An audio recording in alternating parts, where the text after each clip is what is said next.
Okay.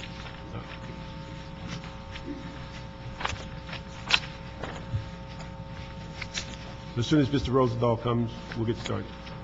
So you can talk again. Yeah. He said consent with one public comment.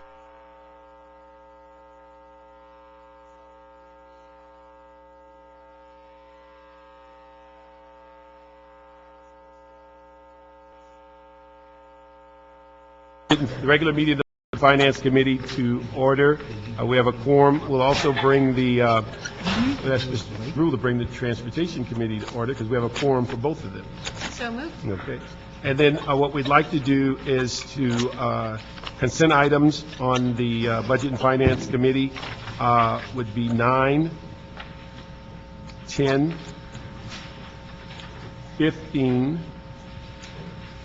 17, 18. Dr. Williams, did you come up and make a comment on 16, because that's also a consent item, and you can come up now and make your comments. And also, we'd like to ask the city attorney to come up. Dr. Williams?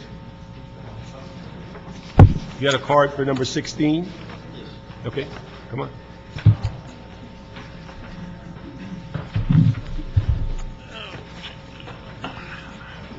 We have Pete. For item number 16, my name is Dr. Clyde Williams. Again. Pete. 4115 Barrett Road, El Sereno. We're concerned about the spay and neutering system within the city of Los Angeles or the lack thereof. We're also concerned regarding the large numbers of cats and bully dogs that are euthanized. We're concerned primarily about the cats because cats form a very important part of the bird life in Los Angeles.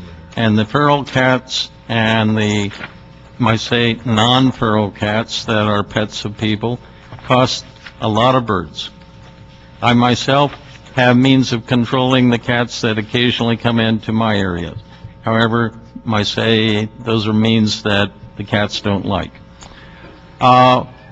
Basically, the cost of all pets within the city of Los Angeles should be borne by those who keep the pets and who are responsible for their reproduction and the loss of wildlife.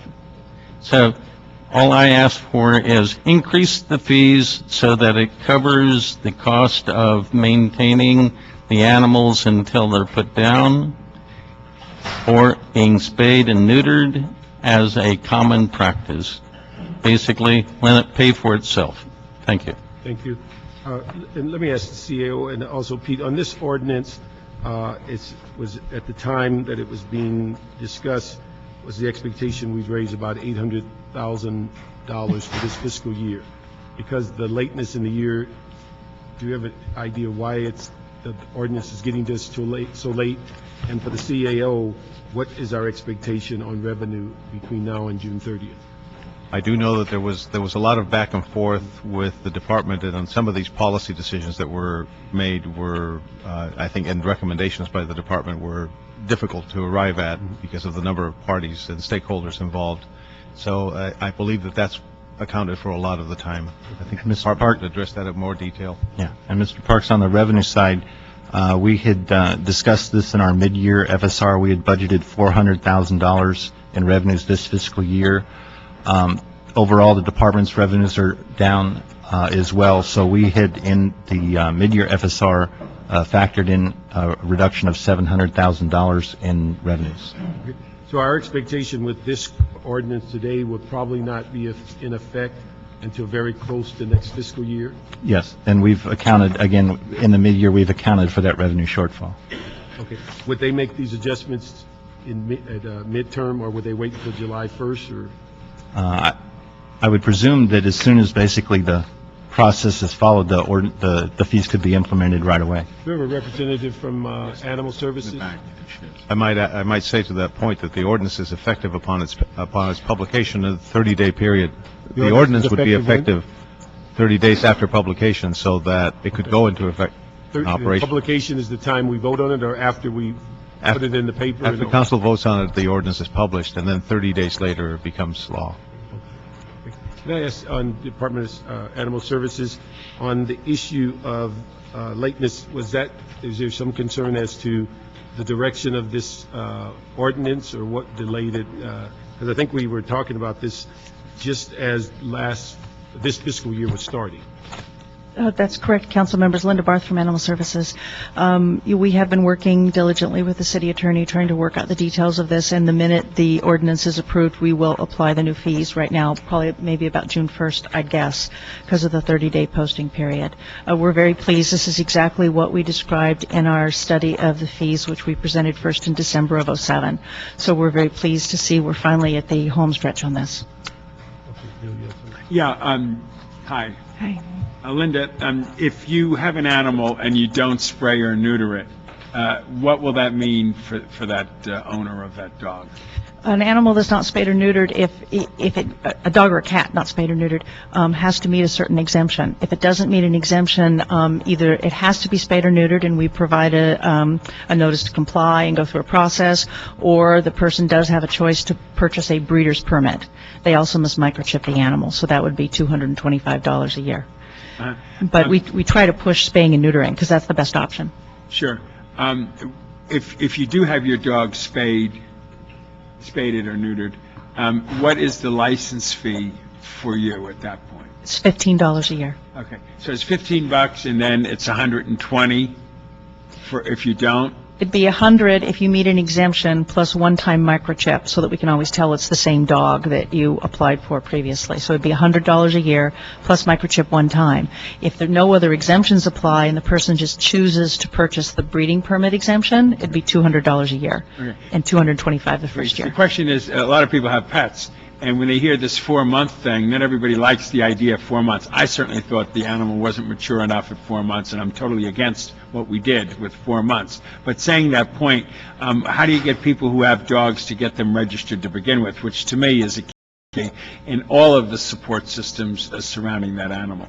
There are a lot of tactics that we have to take to try to increase registration. One is to make it a little more streamlined and easier for people by doing things like aligning the rabies date and the date that they get their licenses, doing multi-year licenses and so forth, and we're working on several of those options right now.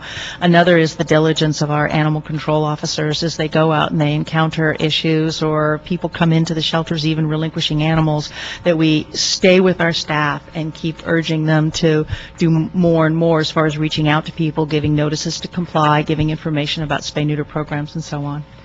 And if I then get a sense of conscience, say, yes, I will register my dog, which, what is it, about 70% unregistered out there? Maybe 50, 60. Okay. It's high. How do you motivate me to register my dog? What would you do? Well, there are penalties. Now, if you don't register a dog after 45 days, you're subject to a $500 civil penalty. What we're actually proposing, what council will be considering, is some graduated penalties and fees to motivate compliance faster, rather than having to wait for this very large penalty to kick in after a long period of time. We also want to do some campaigns to let people know how valuable it is to get their animal licensed. It's a quick ride home for your animal if it's lost. If it comes in, My point is real simple. Say, for instance, I had a dog for the last year or two, and all of a sudden I'm having this sense of, well, maybe I should register my animal. It would cost me a lot of money, is what you're basically saying, because it's after 4 months, it hasn't been spayed or neutered. What would I be looking at as a fee? In other words, I think it's a disincentive for people to register their dogs. Do you have any kind of amnesty plan or any kind of a, first-time registration where you encourage some way to get them out of the dark into this format? actually, as part of some of the changes to the code that is now in the system working its way towards you for consideration, does include some ability to do an amnesty program, to do something for giving all back years licensing fees, for example. Right now, in theory, we would have to go back and collect all the old fees. Right. That keeps people in the dark. Yeah. If we had a program that said, listen, we start fresh today and you just license from today on, we don't worry about the last 2 or 3 years, for example, that would be a motivator to get people to come in. And then if they knew that there was escalating How close are we to penalties. getting that that in play, because this raising the rates just makes me, I want to hide my dog more. Though I don't have a dog that isn't registered, but. I think that we're waiting for a report to come to committee right now from the CAO, so I think we're real close to getting that moving through the system more quickly than this one did. Okay, This one sooner the better, because obviously this is a deterrent. They're not going to register their animal. They're going to pay $200-$400 for that. Well, this particular ordinance you're considering today is just adoption fees. It's not changing the license fees. That happened when the spay-neuter ordinance was approved in February. Okay. Well, keep me in the loop, because the more we accelerate that, the happier I am to get more dogs registered. We're working hard. Thank you, Councilmember. Thank you very much. We're going to move items 9, 10, 15, 16, 17, and 18.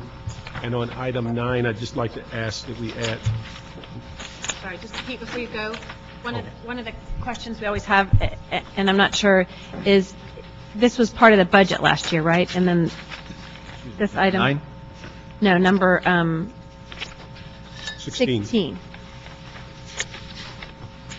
I guess Animal just services fees. another CAO What? question is, as asked earlier, if we'd adopted the ordinance earlier, I know you've made some adjustments to say we weren't getting the 800,000, but what would have been great is to have it July 1st, Understand? have that Yeah, 800,000. it was So I don't know or- where, some seem to get through, some take longer, and I don't know if it is this year, Mr. Parks, as far as we have at the end of the budget season, here are all the draft ordinances requested, here are the priorities, and get a monthly update as to where they are, so that those that have a greater financial Right. interest to us, we can move up, or where the challenges are.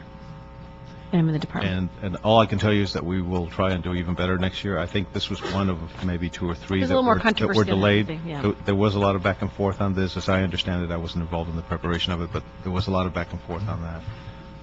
But we'll try and move them quicker. one thing. We let me work just off add, the Exhibit H. as we go forward, and particularly with the budget process getting ready to get started, if we could monitor all revenue-producing ordinances in the FSR, Yeah. to give us an idea of when they're done, and that way we'd have a running tally of what's We, agree. yeah, we do actually have a schedule in the FSR that talks about the ordinances that have been adopted by council for the current budget year. And we do report on the status. Yeah, okay, because we just need to know those that we need to put some emphasis behind. Okay. So if we move those items, let me ask, Clerk, there's 3 things on item 9, if you could add in the committee report. Could you give us a brief explanation of how the city attorney defines complex cases versus non-complex? Also, if we can get the city attorney to give us some information as to compare the conflict panel rates versus the city's outside counsel rates. And if we have the ability that there were 55 new firms in the conflict panel, if we can identify which are the new firms compared to the overall list that is currently 74 firms. So I think there's 55 of the 74 are new. So with that, we can move those items. We can now recess the regular meeting of Budget and Finance, and we'll now call to order the joint meeting of Budget and Finance and Transportation to address the items number 4 and 5. Right. Item number 4 is the city controller's transmittal relative to the special study to assess opportunities to develop public-private partnerships.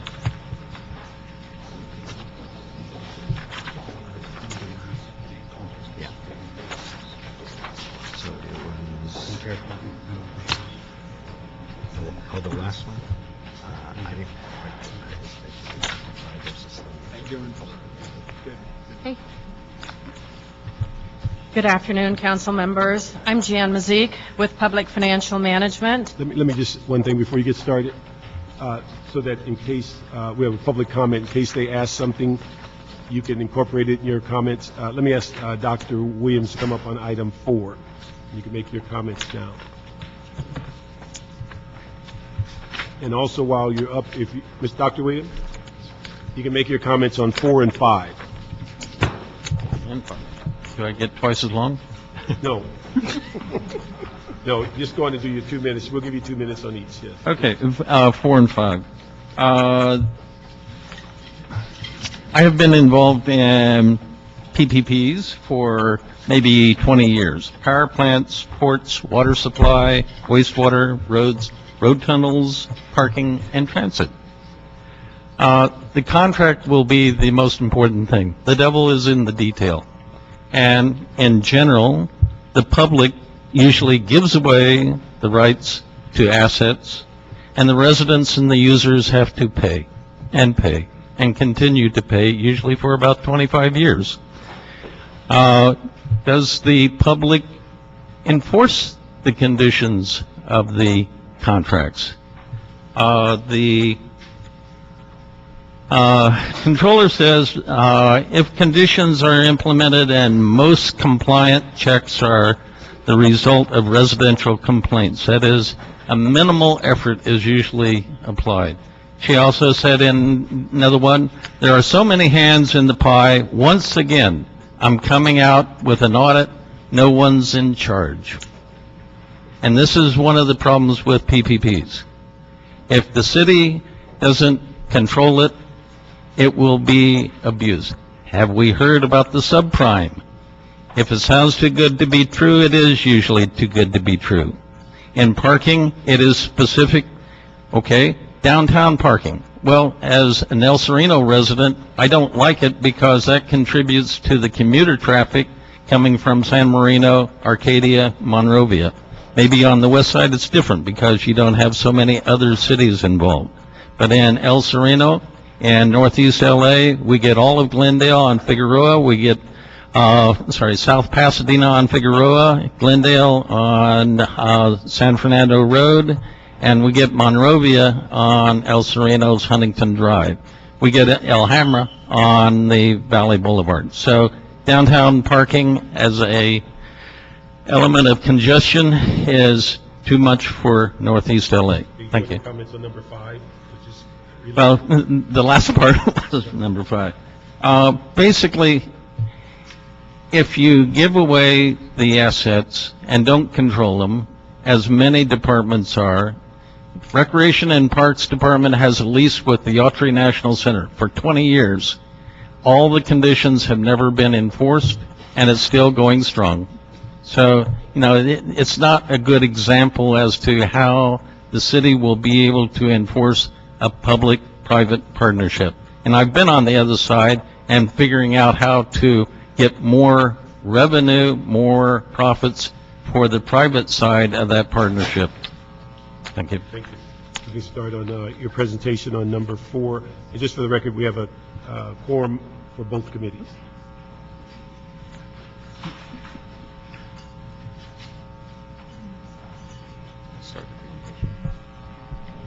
I'm Jan Mazik with Public Financial Management, Managing Director with the firm, and I manage the Los Angeles office. Joining me today is my colleague, Craig Hoshijima. Craig and I were collaborative on the P3 white paper that was requested by the Controller's office.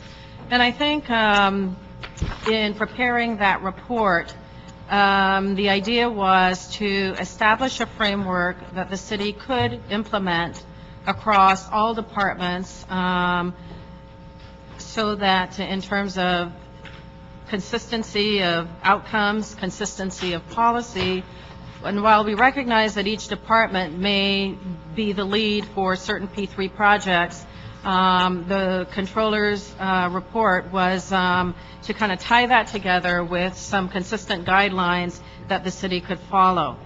So in that vein, today's discussion is really a very brief overview of our report, a summary of what, the description of public-private partnerships, what that would mean for the city, a description of the lessons that have been learned both from public policy and financial perspectives, and a discussion of current trends and the related financial considerations for P3s. In terms of the general working definition for our report, a public-private partnership, or P3, generally means sharing the delivery of a local government service. Based on this definition, many cities, including the city of Los Angeles, have used P3s. Common examples would include for solid waste collection, tree trimming, and street repair, among some of the others that the gentleman alluded to.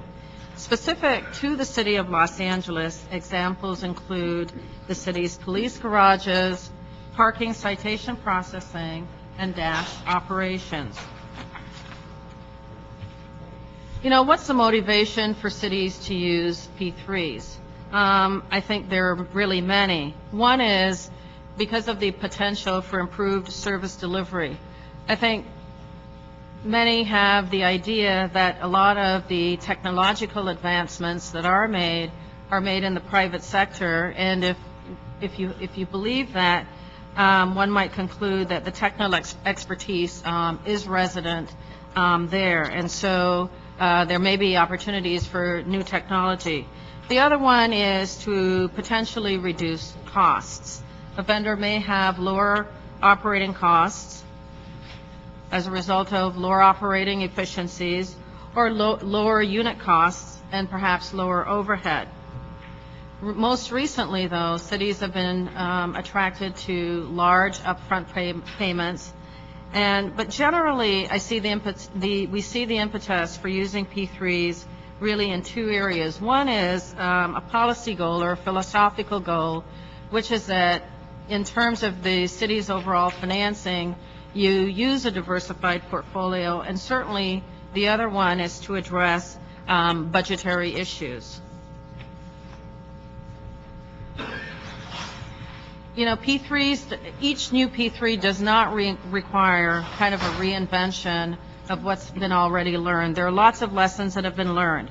And one is to learn early on and determine the likely impact on the public and other stakeholders. P3s really represent a value for money proposition. And in any P3 under consideration, there should be a dollar value that's assessed to both quantifiable and qualitative factors so that all benefits and costs are consistently evaluated. You know, typically governments measure P3s in terms of cost savings, cost avoidance, and upfront payment. But you really must also associate, you know, the qualitative factors that must be achieved and assign a dollar value to that as well. A competitive environment in a P3 scenario clearly works to the city's advantage. That is to say, the greater the number of potential bidders, the greater likelihood of a desirable outcome. And in terms of vendor outreach and in the RFQ process, the city must really be clear on its specific needs and requirements. And by that I mean project scope, responsibilities, and service standards. However, we would also say that while being very specific as to scope, responsibilities, and standards, we would suggest that you give enough flexibility to your potential business partner so that there's also an opportunity for innovation. If it's too tightly defined, perhaps the opportunities for other outcomes or service delivery might be overlooked. Understand, you know, the gentleman commented about, again, P3s not being monitored. Many times we think that when the transaction is consummated that the goal is met. But in fact, some of the outcomes about P3s are not really well known till long after the fact. And some of them you may be familiar with, such as, you know, public dissatisfaction in Chicago, service disputes that have occurred in Atlanta, and payments questions about payment for work performed with the city of Houston. And so once the P3 is done, particularly in a service situation, auditing is important, payments are important, how services are being performed, and overall public satisfaction. And I'm going to turn it over to my colleague Craig Hoshijima to talk about P3 trends. Okay, I'll briefly just go over two major trends that have gotten a lot of publicity, and I think is a factor in why many cities are looking at P3s in today. One major trend has been managed competition. Managed competition is where the public and private sector compete for a specific service. Innovators in managed competition include Phoenix, Indianapolis, and San Diego has recently tried a managed competition initiative. The goal here is to attempt to improve service delivery and reduce ongoing cost. The second major trend that may be relevant to the city is the infrastructure fund. An infrastructure fund is similar to a municipal fund where investors contribute money and they're looking for assets to invest in. The proliferation of infrastructure funds has come due to their high return and their perceived stability of investments as they invest in public infrastructure. There have been many infrastructure funds created in recent years. However, there is some struggles that these are going through. Many of them are funded with equity or stocks, and the stock valuation of many of the highest profile infrastructure funds has come down significantly in recent years due to some struggles in generating ongoing returns from these assets. One of the key features of an infrastructure fund is the ability to provide an ongoing payment for entering into a long-term lease for public assets such as parking facilities or airports or other types of revenue-generating assets. Those assets can be monetized and an upfront payment is given to the city. There are many financial implications with receiving an upfront payment.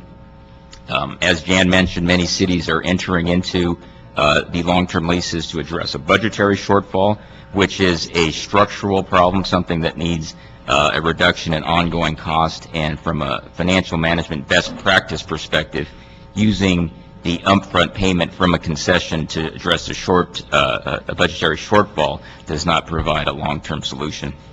And in fact, many of the innovators in concessions, for example, the City of Chicago, have set up specific policies whereby the upfront payment is used for retiring debt or creating a reserve, so it has a much longer benefit than simply using it to address the current year's general fund shortfall. I think with that concludes our presentation on the report. One of my questions is that from your comments, it seems like if you go in this direction, this money, the first use of the money is not in your general operating budget as far as the primary use of it. Well, yeah, it's a financial best practice that needs to be set on exactly how that money is to be used. Yeah. But I mean, as far as operational, where you're just getting one-time money and you're paying for personnel costs or basically addressing those issues, is that a primary use of the funds? Or as you mentioned earlier, is it primarily set aside for your reserve fund increase or your rainy day fund or maybe one-time expenditures? Well, in the examples that we cited, particularly Chicago, they tried not to use the upfront payment for one-time operating cost and tried to address the longer-term structural deficit.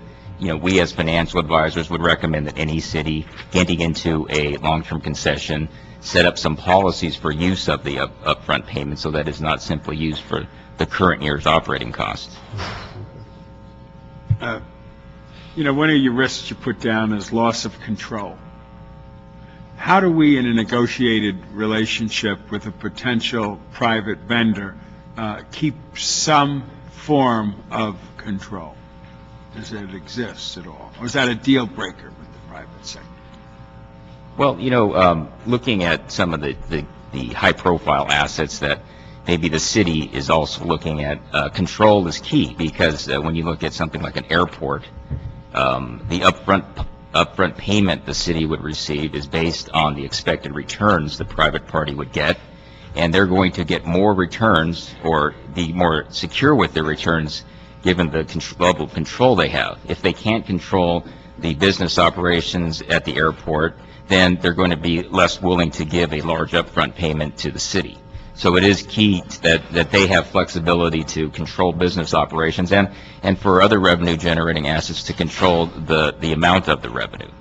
What about, so I have a problem with that. The other one is cutting costs because private sector knows how to do it better. Are we looking at non-unions? Are we looking at unions? Are we looking at living wage, health benefits, and all of these packages, or is it less? What kind of a relationship would that be?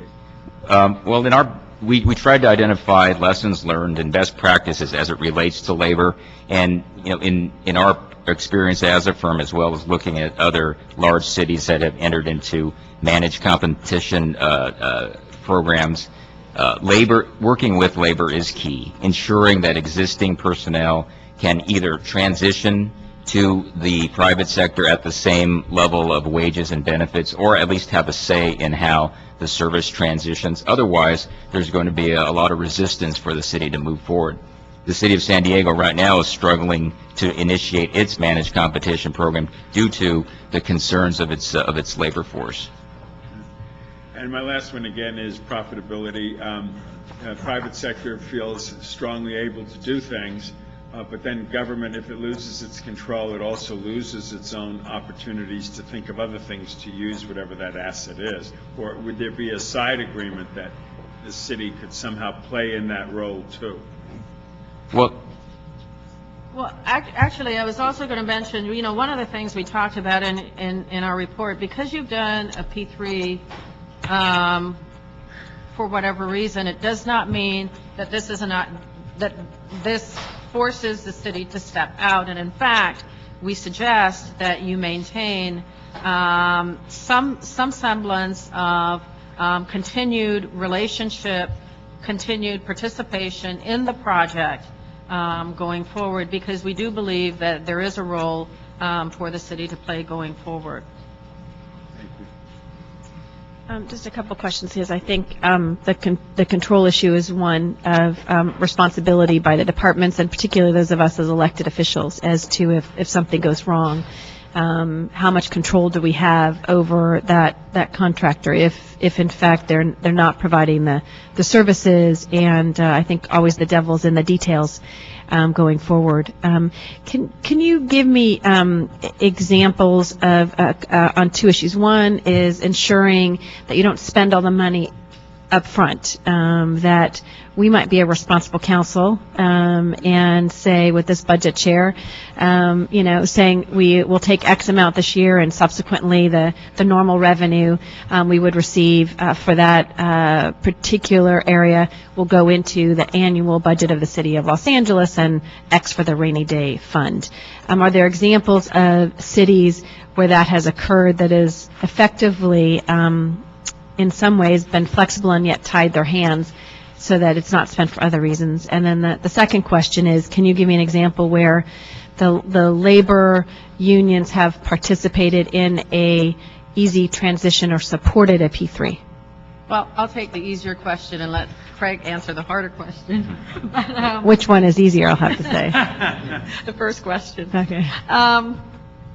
Actually, one of the things, one of our recommendations actually is that, ahead of any specific P3 discussion, whether it be for golf courses or for parking or for the airport, is that the city, establish, whether you want to call it a committee or, whatever means you formalize the responsible parties for this, and truly thinking about how you want to use P3s, how the city wants to use P3s, and as part of that, also talk about how you want to manage the financial resources and kind of what your general goals are, and how you plan to use P3s as part of a managed process. Because I think if you do it on a case-by-case basis, there's a certain momentum that comes along with doing deals, and it's a little bit late after the fact. And I think you kind of start there with, here's what our framework is for the city of Los Angeles, and if you do that and you kind of have the financial discussion up front, I mean, part of the issue is budgetary, but there are really other ways, are you going to, if you take advantage of a P3 opportunity, what are you going to set aside towards capital reinvestment? If you're going to be, letting a long-term asset, I think you want to think about capital reinvestment. How are you going to use money that way? There are budgetary issues, and perhaps you can think about, okay, might it be okay to use some small portion of that for a one-time expenditure as opposed to, ongoing, thus not alleviating or not helping your structural deficit, if you want to call it that. So we would encourage you to do that just as a policy-making board ahead of, each specific P3 opportunity. So there's not, that discussion about it when the specific, whether it be parking or something comes up at that time. I hope that I've answered your question about that. And Craig, if you want to... And is there, just before you go to the other issue, is there a city that you would highlight as most effective in doing that, which is protecting the overall budgetary needs of that region? Well, I think the one that comes to mind most recently is the city of Chicago, who we thought and we talked about had a fairly balanced approach to how they were going to use their upfront payment. And I think it is about a balanced approach. I don't think there's a right or wrong answer as to how monies are used, but really kind of what's a balanced perspective and something that isn't going to run afoul of the rating agencies as you use your P3 monies. And I think if you think about it from a credit perspective, how they're likely to respond, it's really no different than thinking about if you did a refinancing and you were going to extract monies, how might you use those monies? Yes, the dollars are more here, but it's really the same sort of discussion, and you have a policy objective as to how the monies are to be used. Okay, with respect to labor, as Jan mentioned early on in her presentation, managed competition or outsourcing or the other labels used for the private sector providing an ongoing public service has existed for many years. So the issue of dealing with labor in many other cities, including LA, has had to deal with that. You have to be realistic that if the private sector is going to take over a service, particularly something that the city already does, that it needs to address current city staff. And so the innovators in managed competitions are good examples of how they have dealt with city forces, how they have given the city forces the right to improve their service to begin with. If it is shown that the private sector can do it at a lower cost, the private sector has to develop an implementation plan that mitigates the impact on city staff. The city of LA itself has had several services transition to the private sector. It may also be able to learn from its prior experiences on how to mitigate the impact on city staff. Is there a city that, as I think the question was, is there a city that's done it effectively with labor? I think the innovators I mentioned, Phoenix, Indianapolis, San Diego is struggling, but they have been able to review services on the utility side. So these major cities have successfully gone through the issue. Revenue sharing. In the negotiation of this public-private partnership strategy, how should the city handle itself in revenue sharing? Obviously, if something exciting develops 5 years from now with that particular public-private partnership, how does the city guarantee, or what kind of flexibility should they have in their negotiations so that we can reap, meaning the people reap, part of that revenue, a benefit or profit or whatever has come along that we didn't see today, and preserve our opportunity to participate in that? Sure.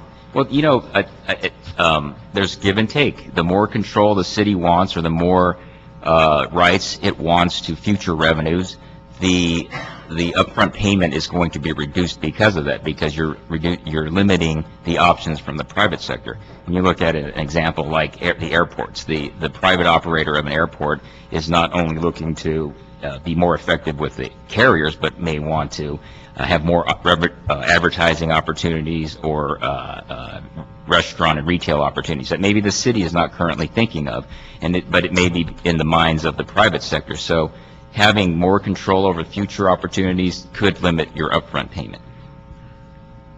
So you have to figure that equation out in your own mind as you're working the deal. Yeah. Thank you very much. We will note and file the report. We would ask an instruction to the CLA-CAO and direct them to evaluate the controller's report and provide this committee and the council recommendations as to the pros and cons of what should be emphasized in moving forward on this report. We'd ask that in 60 days. Go to item number 5. Item number 5 is a CAO report relative to an assessment of public-private partnership for the city's parking assets. Sarai Bago with the CAO's office. Several months ago, the mayor's office convened a working group consisting of staff from the mayor's office, the CAO, the CLA, and the city attorney's office to explore P3 opportunities for the city's parking assets. This came after news that the city of Chicago was working on a transaction for its parking meter system. In February, they closed this transaction and obtained over $1 billion for that transaction. 2 years ago, Chicago did a similar transaction for 4 parking structures and obtained over $560 million for that transaction. So the report before you provides a preliminary review of the discussions of the issues associated with a potential parking transaction and request authority to negotiate and execute contracts to hire consultants to assist us with the evaluation and possible execution of a P3 parking transaction. The proposed team we're recommending based on a review of the proposals and interviews is Scott Ballas Strategies to serve as our independent financial analyst, J.P. Morgan, Ramirez and Company, and Luke Capital to serve as our sell-side advisors, and the city attorney's office is in the process of completing negotiations with a short list of firms to serve as transaction counsel. So we don't have the names for those firms yet. Subsequent to the release of our report, we were made aware of an issue with Government Code Section 1090 that's incorporated into the proposed contract. Essentially, this code section states that a financial consultant cannot engage in a role in which there is conflicting economic interests.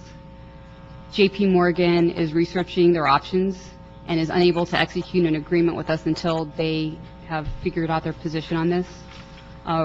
Ramirez and Company and Luke Capital have stated that they do not have the same constraints as J.P. Morgan, given the nature and the type of businesses that they have, so they are in a position to execute contracts with us.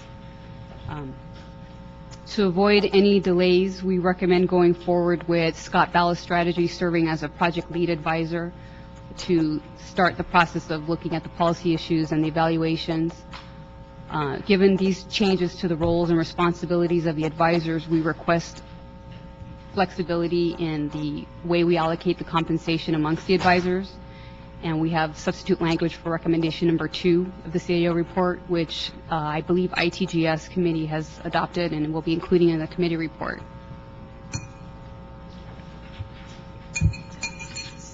So how does that, because J.P. Morgan has been engaged so much thus far in the development, so how does that go going forward if they're not part of the team? I think we will have to look at that when we get to that point, but we want to proceed with the evaluation and the policy discussions, and Scott Ballas Strategies is in a position to be able to help us with that. And were they part of the original team? Yes. We brought them in. The CAO's office has a pre-qualified list of financial advisors. We issued a mini RFP to that pool of financial advisors, and we selected Scott Ballas Strategies to assist us with this process. And is the $500,000 that's in the special parking revenue fund, is that something that had been allocated for another project, or where's that? That was funding that was set aside for capital purchases. So we have found available balance in that account that's available for these contracts. And will it be is it up to $500,000, and what's also the time period in which they have to come back with their recommendations? We're working on developing a time schedule with them. We're trying to move as quickly as possible. We expect to have, the report includes a timeline, and we expect to have a report back within the next 3 months with additional information as far as where we stand and the issues that we need to address. In the meantime, I believe the working group intends to come forward to committee with ongoing discussions on the policy issues, so we can incorporate that into the final presentation. I think there are a lot of people who are interested in this being a concept that, and have different opinions, whether it be they're okay with parking lots but not okay with parking meters, or what the benefit of that. It looks like in the last P3 report that was given, they did it separately in Chicago, and I don't know, Mike, if you, that there was one for $597 million that was for the parking spaces. I don't know if that was structures. 563 in the parking structures, and we've had numerous conversations with the mayor's office on this, and trying to figure out from the control basis of which we've just had parking meters being a big issue in the community, and trying to deal with that, the loss of the control and how that works, and so I know that this is a first step, but not the final step, which I think is an important message to be sent to our colleagues and to the community at large, that we want to have all the information before us prior to making any final determination as to that, because of the competing interests we have in the city. And hearing from some areas, I met with someone this morning who was San Pedro, said, they don't see anyone parking on the streets anymore. Now, what does that mean, and whether or not we don't have a benchmark in which to start from, because we didn't do, we may know the revenues, particularly those that are just still the old parking meters, but I think we have to look at some of the things for the final decision. So you're saying it's 3 months? Approximately. But I think, as Sir, I mentioned, we also really envision an interactive process. It's not something where the working committee can go and, consult with Mount Olympus and come back with the answers. These are policy trade-offs and that properly belong with the council. So, as Councilmember Rosendahl said, is it good to give up control, or who wants to give up control, or what are the consequences of giving up control? Well, to answer that, you really need to break it down into 300 parts. Control over what? For example, technology. Do we really need to have a right to approve the specific meter that gets installed in a space? And if we do, that has an impact on the bidders, because once we have the right to approve the technology, then they have a hard time figuring out what it's going to cost, because we may not approve the technology that they want to pencil. So there's just a million questions that we would like to engage in a dialogue with.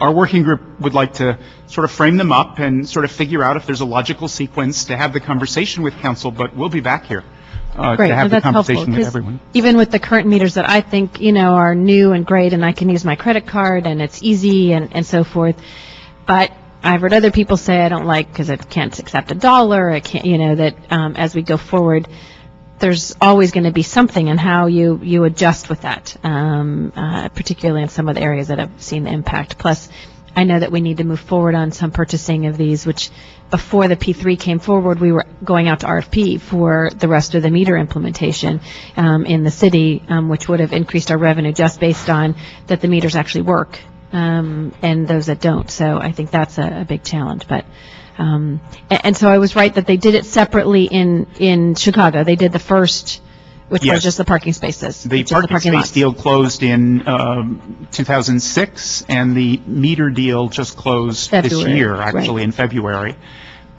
Chicago has told us privately that they believe that had they done them together, they would have gotten better valuations. I frankly don't know if that's really true, just because they managed to close their structure deal in 2006, which was a very different capital market than what we're facing today. So in 2006, for example, the buyer of their structures managed to borrow 80% of his purchase price. In the meter deal, they couldn't borrow, I think they were 50% approximately.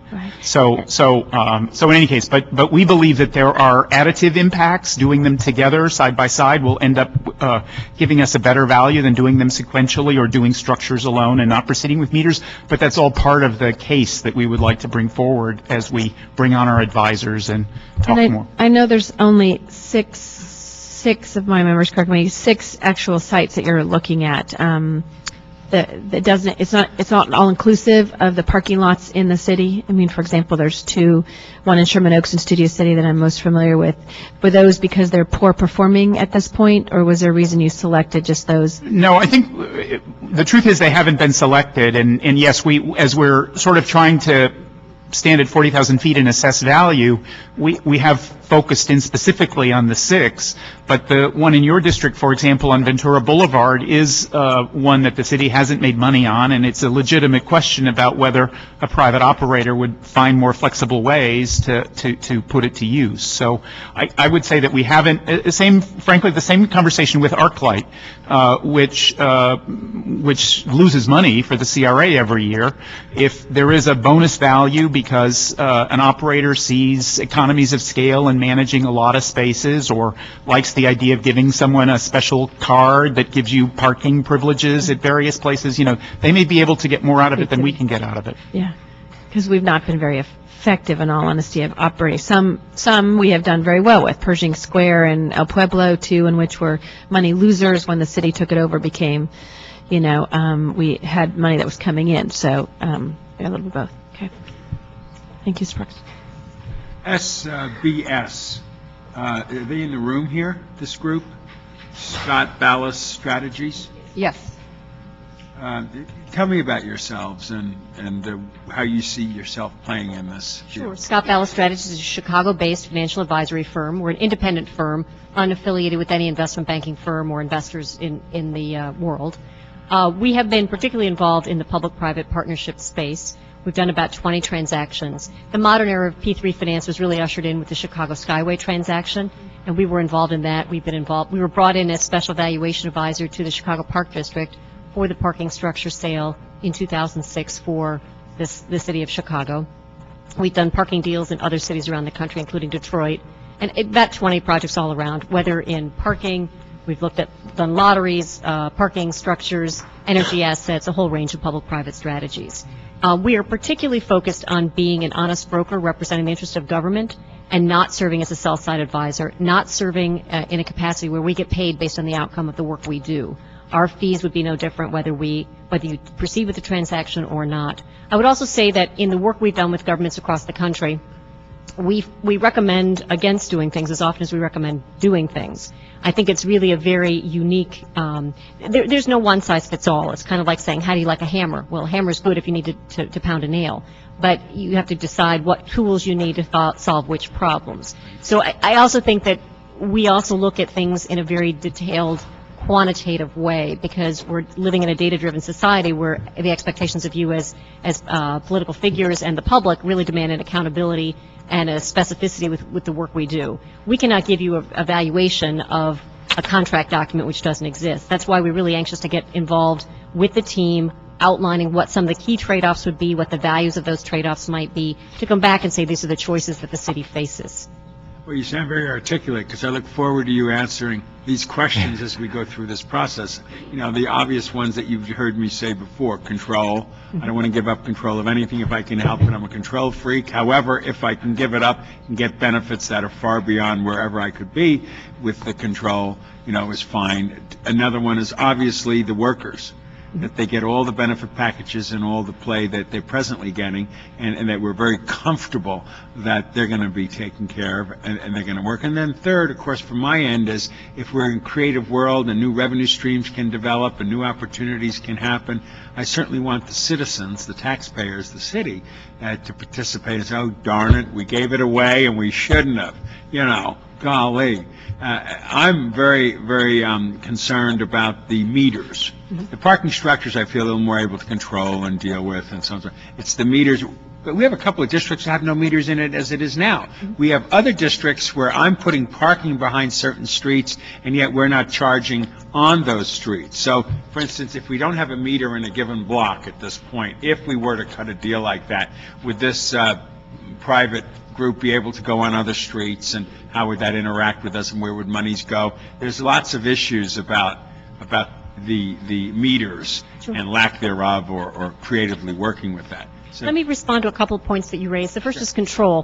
What we find in working with governments around the country is really governments are very good regulatory bodies. That's what they're equipped to do. They're not always as well equipped to do the operational side, particularly in businesses that are operated by business and that directly compete with the government. So frequently we find that governments actually embrace the opportunity to get back to what they are very good at doing in the regulatory process, and that through regulation you can have an equally rigorous service delivery as you do if you do it directly. Second, labor. My colleagues at PFM spoke about the labor issues. I would say in the Chicago Skyway and in other transactions, the way the labor issues are frequently being handled in public-private partnerships, the modern era of public-private partnerships, is that the employees are generally offered the opportunity to interview with the winning bidder, and if selected, they can work for whatever wages and compensation they negotiate there, or have the opportunity to find alternate employment within the city or the sister agencies of the city or the sponsoring government body.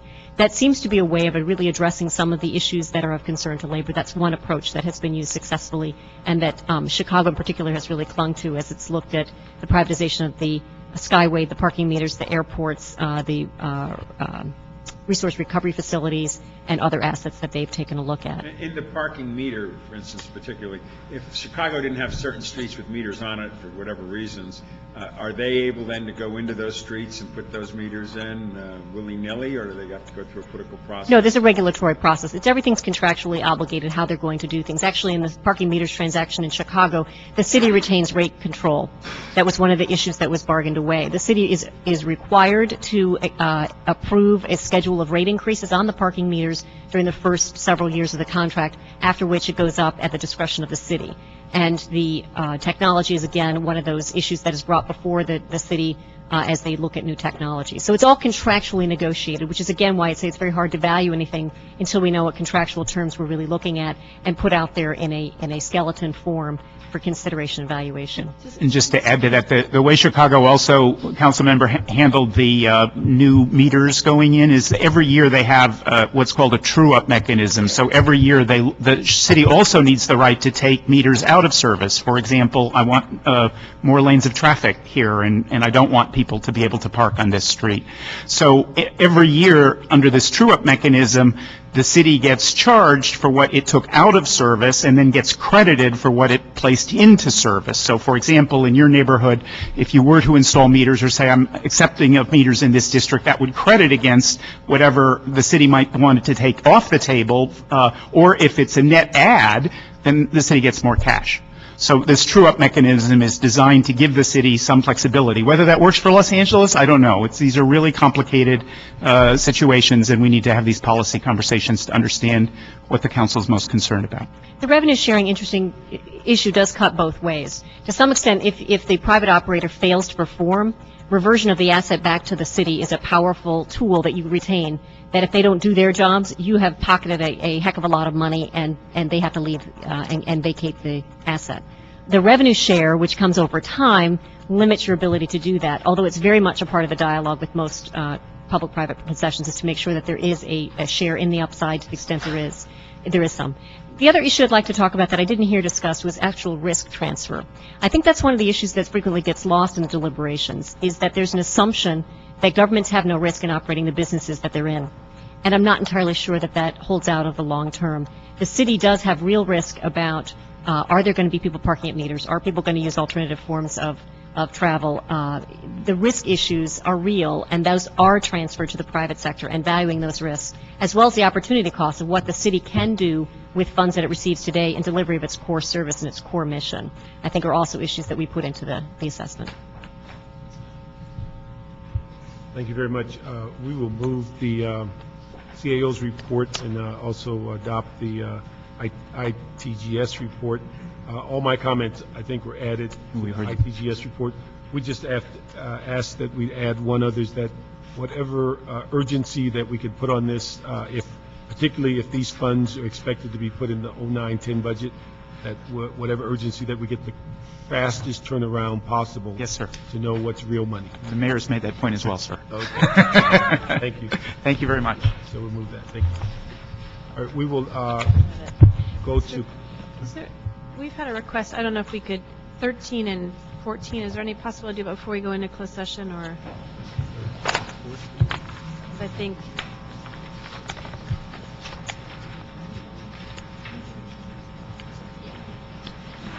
Yeah, we can do either. I know we have some on it's up to you on that. Okay, we could do those. Let me just say for those that are here for item 8, you've come to several committees. The only action we're going to take today is give the direction to Public Works to initiate the billing for 09 0809 at $21.60. That's the only direction, so Which item? for number 8. Number 8. We gave it at a prior committee, but we didn't get it anointed by council. That's the only direction we're going to give, so if you still wish to speak, we'll be getting to your items shortly, but I just want to let you know that that's the only action that's going to be taken today, is to let them know officially to retroactively bill back to July 1st for this fiscal year, but the fee is $21.60, which has been in place. So, all right. Were you on 11? 13 and 14. 13, 14? Why don't we do those before we go in closed session? All right. We can take item 13 is a motion, Gruel Han, relative to a study of the true impact of a change in policy to not waive the transient occupancy tax for airlines which rent hotel rooms for 30 consecutive days, and the overall economic impact of the city.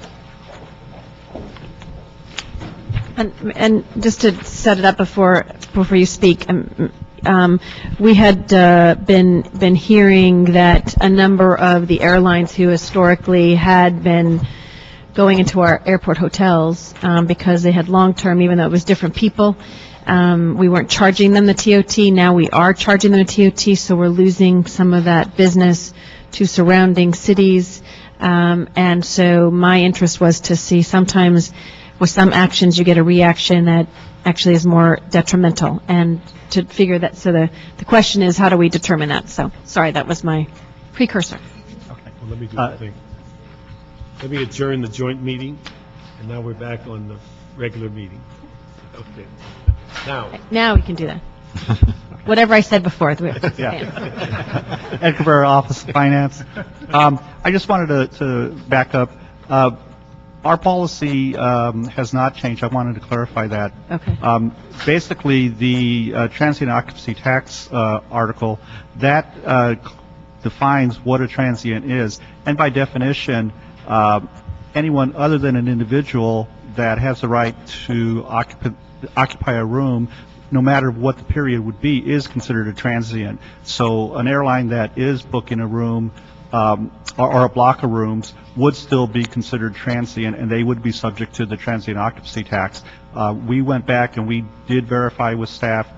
That has been our policy, and we've been applying that consistently since 1989. So we haven't changed our policy in terms of the application of who is a transient and who isn't. And again, by definition, an airline booking that room, or any corporate entity booking a room for no matter what the length of stay would be considered a transient. So it's not waived if someone has it for the same entity for 30 days. Was that a practice that was occurring? No, no. We did go back just to verify once we saw the motion, and we haven't been waiving any type of transient occupancy tax for any similar entities such as were identified in the motion. Now, the only possibility that we can envision is that through our audit practice, we have come across and we have identified hotel operators that may not have been collecting it or applying it correctly, and we have clarified that, and more than likely that would have come through audit engagements. But we haven't had that policy where we've been waiving it. So, and maybe this came to us from the industry, the airline industry, saying they were having trouble. There's change. I don't know if anyone wants to come speak, if you don't mind, Mr. Parks, just to see, because something changed, because it seems as though, and I'm just trying to figure out what that was. Ruben Gonzalez, representing the Hotel Association of Los Angeles. I can only talk to the practice that the hotels have seen, according to them and their anecdotal experience. In the early years of after 2000, some felt it was around 2002, others a little later, they saw the policy change. Whether that was a practical effect of the Office of Finance. What was the policy change in 2000? Basically, the practice that the hotels were using was that for airlines, for example, in the instance as shown in the motion for Qantas, if Qantas booked a room or set of rooms for 30 days, then after that 30 days, the TOT tax was waived as if it were a single individual. And so that practice was considered in contracts with these airlines and how business was done. According to several of our members, that has changed over the last several years, and now they're being asked to pay the TOT tax. So as far as the industry is concerned, that was seen as a change of policy. Whether it wasn't a change of official policy, but rather a change of enforcement or change of practice, we don't know. So However, we lost business? but the practical, this motion has two steps, and I almost think at some point the second step is important. We're happy to work with Office of Finance to discuss when and where this change in policy happened, or change in practice happened, or change in view of practice happened. However, the reality is that contracts have been lost by a number of hotels, and contracts are in jeopardy because other jurisdictions are able to either have lower TOT, which doesn't allow our hotels to be competitive, or their cities allow them the practice of waiving after 30 days for airlines as a single entity or a single stay. And so that makes it impossible for us to compete because the numbers just don't crunch out. As competitive as our hotels are able to be to keep this business here, they aren't able to cut into the bone, even if they are willing to cut into a little muscle to keep them here. And the part of Councilmember Gruhl and Councilmember Hahn's motion that I think is critical is not only looking at when and if this practice changed, but also looking at what the economic impact is all around, to the fact that we are losing this business and we are possibly losing more business in the future. And that not only means the stays to the hotel industry, but it also means, these folks at the airlines have per diems. They're spending money in restaurants, they're spending money shopping, they're spending money all over the city.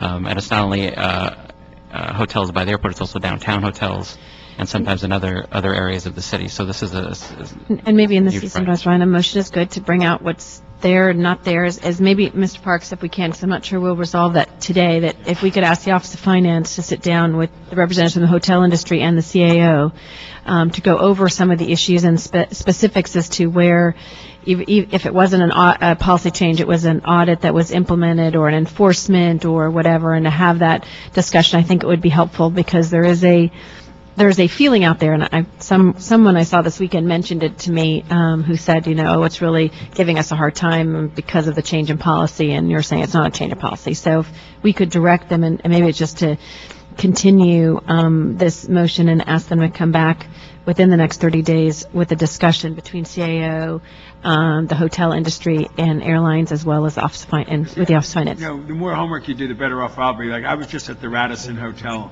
on Century, and they went to a living wage, they went union, and they're giving employees who work 25 hours a week of full health care and pension benefits. Now, this is a really good deal.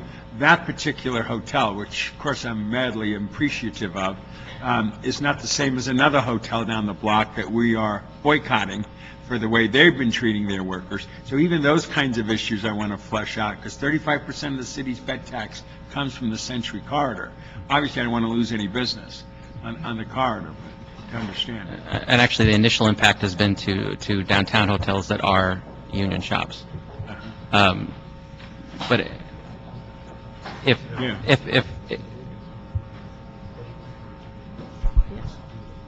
Right. Sherman, if I also might ask, if part of the discussion can also be looking at the next step, the policy issues as well. Because again, I would argue, even if we learn that it wasn't a policy change, it was just a difference in enforcement, it doesn't change the effect it's having on the second largest industry in the county. The thing is that I think what we'll end up doing is holding the motion in committee, and in 30 days ask that you comply with the motion with the report back, and we'll reschedule it to come back as it relates to it. The thing I'm confused on is whether we change the practice or whether we've been doing our practice consistently and other people around us have a different practice. And so it's a matter of trying to sort that out. And I think if you come back to us at the direction of the motion, we'll just hold it in committee as opposed to sending it forward. Okay. Well, to clarify, and may we request that we respond back in 90 days, given the fact that we are in our heavy period as far as cleanup of our renewals, as well as our compliance efforts and preparing for the tax penalty amnesty. So 90 days would give us a better time frame in terms of coming back. It's a long time. Yeah, I mean, I think in doing a, formal written report, yes, I think, but in the next 30 days to have the meeting with them, that there may be certain things that we would want to do more quickly, so that have that discussion and meeting within that 30 days. Sure. And just to clarify, as the business tax as well as the transient occupancy tax, it's a self-reporting tax. I think as we go through our audit process, our compliance process, an entity that may not have been audited may interpret the results of an audit as a change in policy, but again, our policy has not changed in this particular area, but we definitely will respond to your request. Okay. So I ask that they come back within the next 30 days with a verbal report about getting together and getting the factual information in for us. Is that all right, Mr. Parks? Yeah, but the thing is that if you follow the guidance of the motion, you'd be able to address the concern issues. But you want verbal or written? I don't think they'll have written in 30 days, so let's we'll do come back with a verbal report in 30 days. 30 days. Okay? Thank you. All right, number 14. Number 14 is a motion, Gruel Garcetti Zine, relative to installing parking revenue and control equipment at any parking facility found to be not paying or underpaying the parking occupancy tax. And we have representatives from the Police Commission and Office of Finance here. Okay. We had a recent meeting with our parking operating contractor, Parking Network, and we met along with Mr. T-Fank and his staff and our staff, and we did go over some of the alternatives that are available in terms of the various types of compliance measures, whether it is a requirement for installation of equipment or whether less costly methods such as mandating that the purchase of pre-printed and pre-numbered vouchers be distributed. Our staff has been working again with Mr. T-Fank's staff to go through that analysis to determine what is the most viable and effective measure that is to be used. Also, in terms of our compliance efforts, we have referred 6 operators over to CID for revocation to ensure that we are moving forward with mandating and following through with the process in terms of collection and compliance. Richard T-Fank, Executive Director of the Police Commission. As was just indicated, we did have a meeting with the Parking Network contractor and talked about the various systems. Besides that piece, what we're doing at the Police Commission is what we have continually done. We're soliciting from the Office of Finance those vendors who have not renewed their permits to operate, and we do periodic inspections across all vendors, but we focus on those who have not renewed their permits in a timely manner so we can focus on them to get them in compliance or else have them cease operation. The revocation requests we just received on Friday and some more this morning, they will be on our agenda for, I believe, a week from this Wednesday for action for the Police Permit Review Panel. They do not go before the Police Commission. As you know, there is the Police Permit Review Panel, which is the entity that has oversight over police permits. So they will be considering those revocation requests from the Office of Finance for lack of payment, and hopefully we'll be able to encourage those individuals to make good with the parking tax of the city. And as I understand, more to come from the Office of Finance. We had a meeting in your absence last week, which was great, which highlights, Mr. Parks, that there are several companies not only who have not paid the full amount, but who have not been paying their parking tax for years, so we're also going not only revoking their permit, which is that process that was part of the budget last year, or 2 years ago, I can't remember, but the other piece, which is going after them civilly or criminally, depending upon their level. And we also, again, we're making periodic inspections to all parking permit operators to ensure their permits are in compliance with the city ordinances, their rates are on file with the Police Commission as they're required to be, and that we have an appropriate, effective enforcement program over the several number of lots in the city that continually give us trouble. And so, Mr. Parks, this was, and Ms. Rosendahl, what this was, is there may be some, let's just say maybe they didn't intentionally cheat the city necessarily. There are some that are more aggressive in their not paying the parking tax, but that there should be a way with those that we've consistently had problems with, that we require some either mechanical or other things that it looks like you're working on that would ensure compliance in the future, so it's not solely based on auditing, which means you catch them if you can. I think that one of the most viable ways for us will be when Office of Finance identifies a scofflaw is not paying on a timely manner, and there's a pattern and practice of that. If they bring that information to us, we'll take it to the Police Permit Review Panel, ask them to impose certain conditions upon that operator. Right. Those conditions could be the issuance of pre-printed tickets that they would have to obtain from the city, and then have those tickets balance out with the revenues they submit, et cetera, and those type of... And we would look to your advice as to I don't want to dictate exactly what that would be. The motion was really to say, are there some other things that you would add on as the Police Permit Review Panel? So what would be the action that's being recommended, that you would recommend today, for us to move that forward, to give you the option of either mechanical or... I think we need to come back to you with the report, as Mr. Cabrera indicated, from the parking network as to the cost of the mechanical implementation of those systems. And I think you'll find, at least at this point, from my recommendation, will be the issuance of the paper voucher kind of process is much quicker to implement. It's less onerous on an operator, and if we had someone who maybe was not paying well, but we wanted to impose some conditions, it's very easy to implement without them having to have a significant capital. Do you need to come to us to make that decision? No, I don't believe so, because because I don't want to hold it up, I guess is what I'm saying to you, is that we want some system. So if the Police Permit Review Panel comes up with you and the Office of Finance saying that's the way they should do it, and they put it as part of the conditions, I don't see necessarily that it has to come back here to make that, if that's something that's determined you can legally do within the authority of the Police Permit Review Panel. I don't think we're asking for any ordinance changes at this time. If we had to, obviously, that would come back, but otherwise it would not. So this is really coming in after long conversations with the departments on this issue, and particularly, so we saw all the coverage over the weekend of those from this. They released the state list of scofflaws for people in state taxes, some celebrities that fit into that category. I am all for, as we talked about, at the appropriate time, doing that for the parking as well.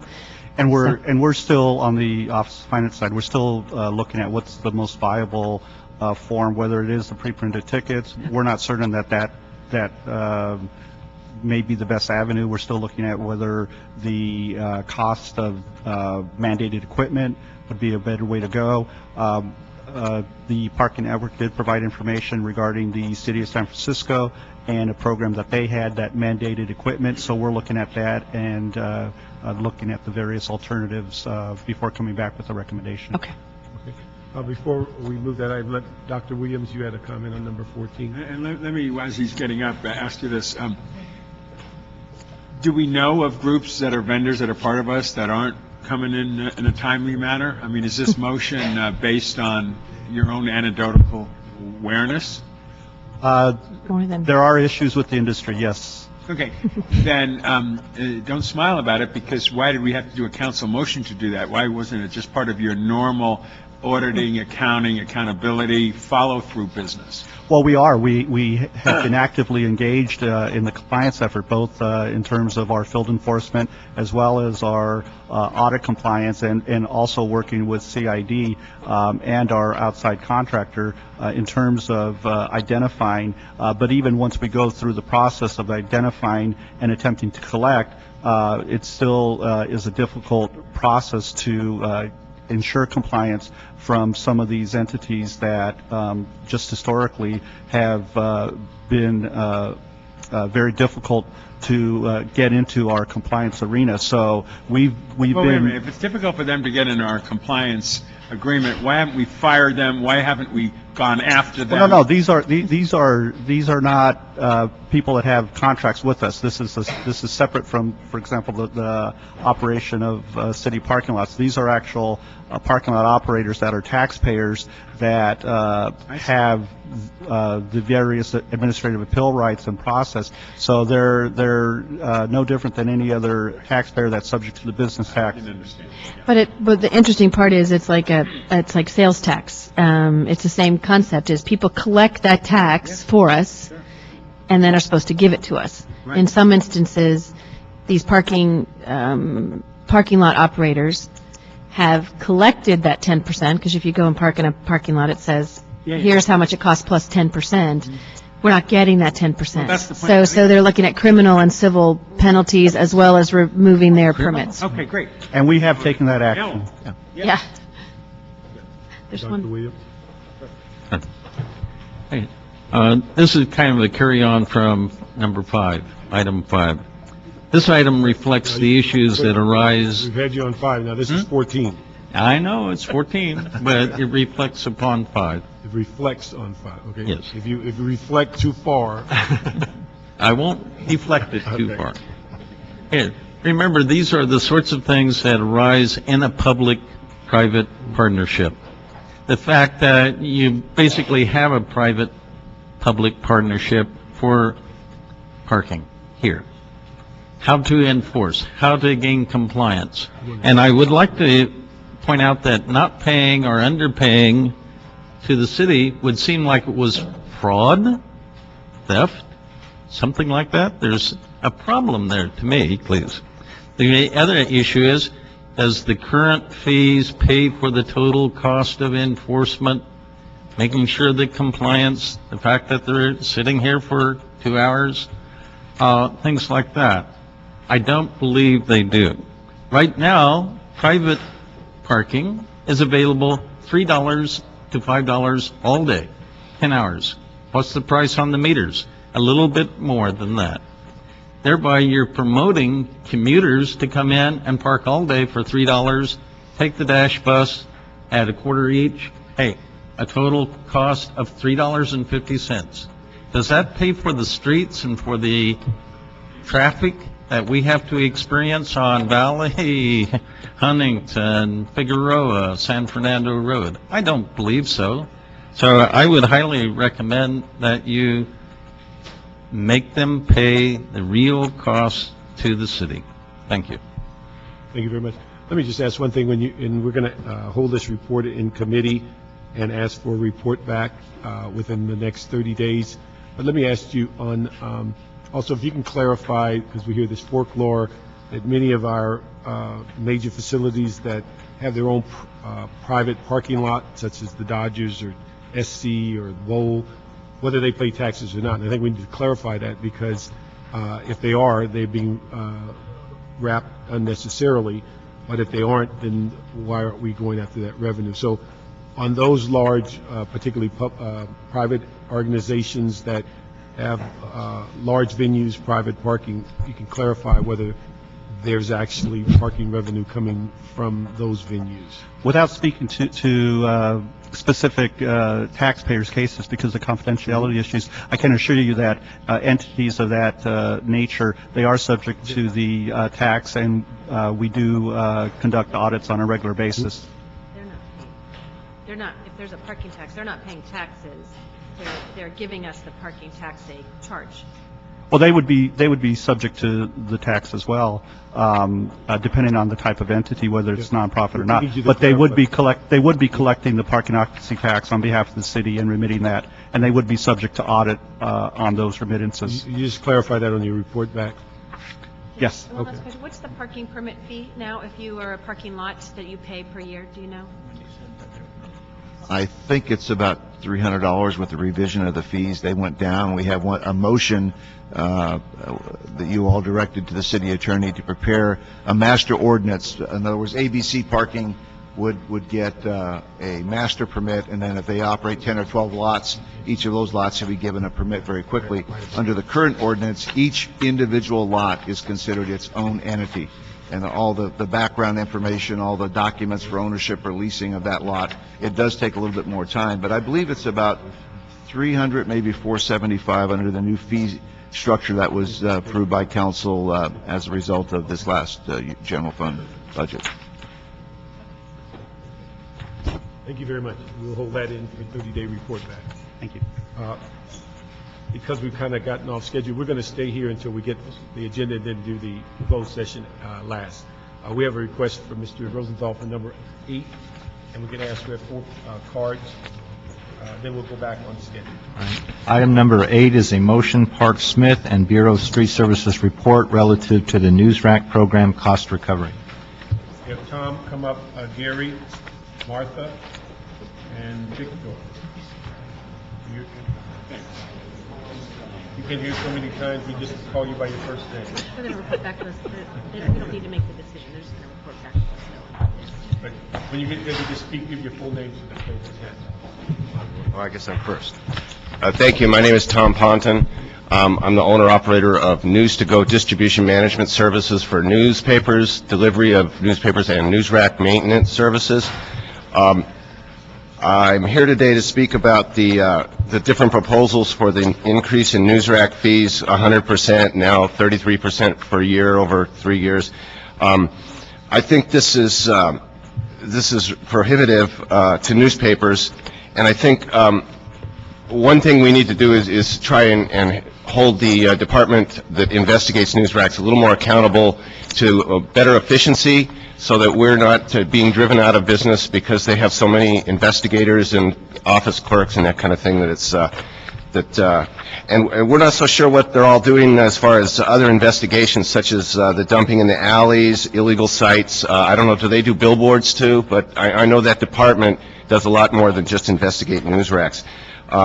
And news racks have benefits to all of us, to the environment as well, because you're not having to drive around as much looking for a newsstand for your newspaper if there's a convenient location, a news rack near where you are, where you live. I'd also like to point out that in this economy we have a lot of newspapers going out of business, both locally and nationally. I mean, we have like Denver Rocky Mountain News, Seattle Sun-Times out of business. But locally, we had Entertainment Today had a couple hundred news racks. They're out of business. Computer User had 500 news racks. They're out of business. City Beat just recently, a couple of weeks ago, went out of business with over 600 news racks. We're not making it any easier for newspapers to survive, and they do provide a benefit to the city. And newspaper publishers must pay a lot of other costs that maybe we don't always think about, like the increased maintenance requirements that the city now has with new standards in the news rack ordinance. We also have to pay $25 to $100 a year to have graffiti removed within 24 hours per the city's new ordinance. We're paying $120 for rack to paint them green, ivy green for the city, $45 to move them from one place to another for the city, and we all have business insurance of $1 million required by the city with $2,000 to $3,000 a year we pay for this. This burden is now huge upon newspaper publishers as a result of these changes. Please don't force us to give up on news racks completely, or a lot of publications are not going to survive, especially in this economy. Am I done? Thank you. Good afternoon. My name is Joey Marnian with the Los Angeles Times. And actually, a couple of things I want to point out and more or less echo what this committee had talked about last time when it was the cap rates.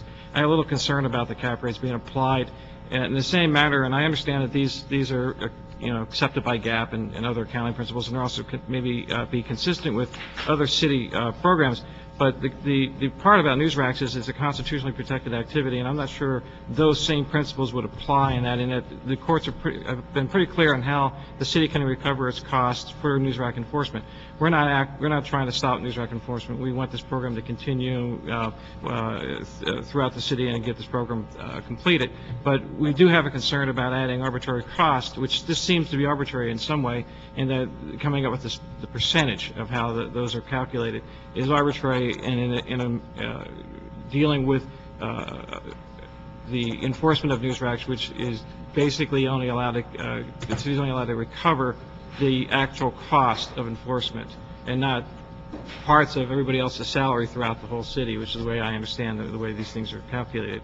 The other thing too that I'd like the committee to understand is along with other newspapers, the Los Angeles Times has had significant losses in newspaper sales as a result of the implementation so far.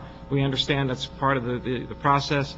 But to kind of put it in round numbers, we've lost almost 1 million papers a day in a year. We lost over 1 million papers in lost sales over the last year through the implementation.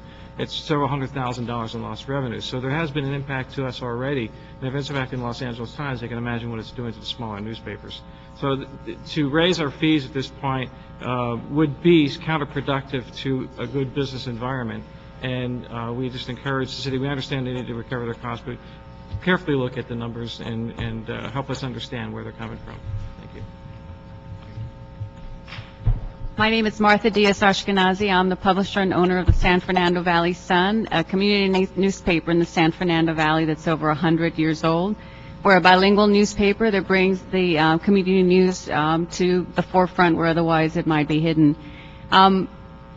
This is a mission-driven business. It's not like any other business. It's a really tough business right now, and every penny counts. We have to find every way that we can to cut costs to bring the news to the consumer. Our paper is free. It's free online, and it's free, in the stands. The way that we make money is through display ads and legal ads, etc., and we're hurting there too. So we have to find every way to do it. So the expenses are too high from the city. We were asked to think creatively, and we had some meetings with the commissioners and some folks from the Hollywood bid who said that maybe they could have the oversight of the racks. They're out there anyway, and they're getting money from a different source. We thought maybe that might be a good idea. We also proposed that, if you have to do advertising in newspapers, perhaps for those that are in compliance, you can advertise in our newspapers and help defer some of our expenses as well. That's what we think maybe a little bit out-of-the-box thinking might be all about. But we have to be able to bring the news. My paper brought the news of the Congressman Berman's chief of staff, or one of his deputies, his son was killed. And we were the only paper that ran this story as a headline. The violence has to stop. If my paper can't bring this kind of news to my community, then where will people get this information? I fill a gap that the large newspapers can't. I am in partnership with the rest of the newspaper community, so I need to be around.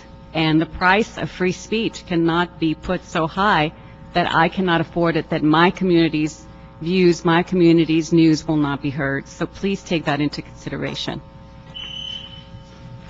Hello, my name is Victor Cervantes, and I'm here representing La Opinión newspapers, a Spanish daily newspaper. Basically, I just want to give you an update over the last few times that we've been talking about the news racks. Things are not getting any better. Basically, advertising has been declining over the last 3 months. One of the things that we've been doing over the last 3 months, we've been pulling out of some of the outlying areas, because we can't afford to be out there. Basically, we have lost about 12,000 papers in circulation over the last 3 months a day. This is a day, and yesterday, actually, the publisher was asking me to look into if it's really worth it to have all the racks that we have out there in the city of LA, because TAP are really tough right now. So basically, it's been driven because of the economy. So that's what I have to say. Thank you very much. Do we have any staff here from the board?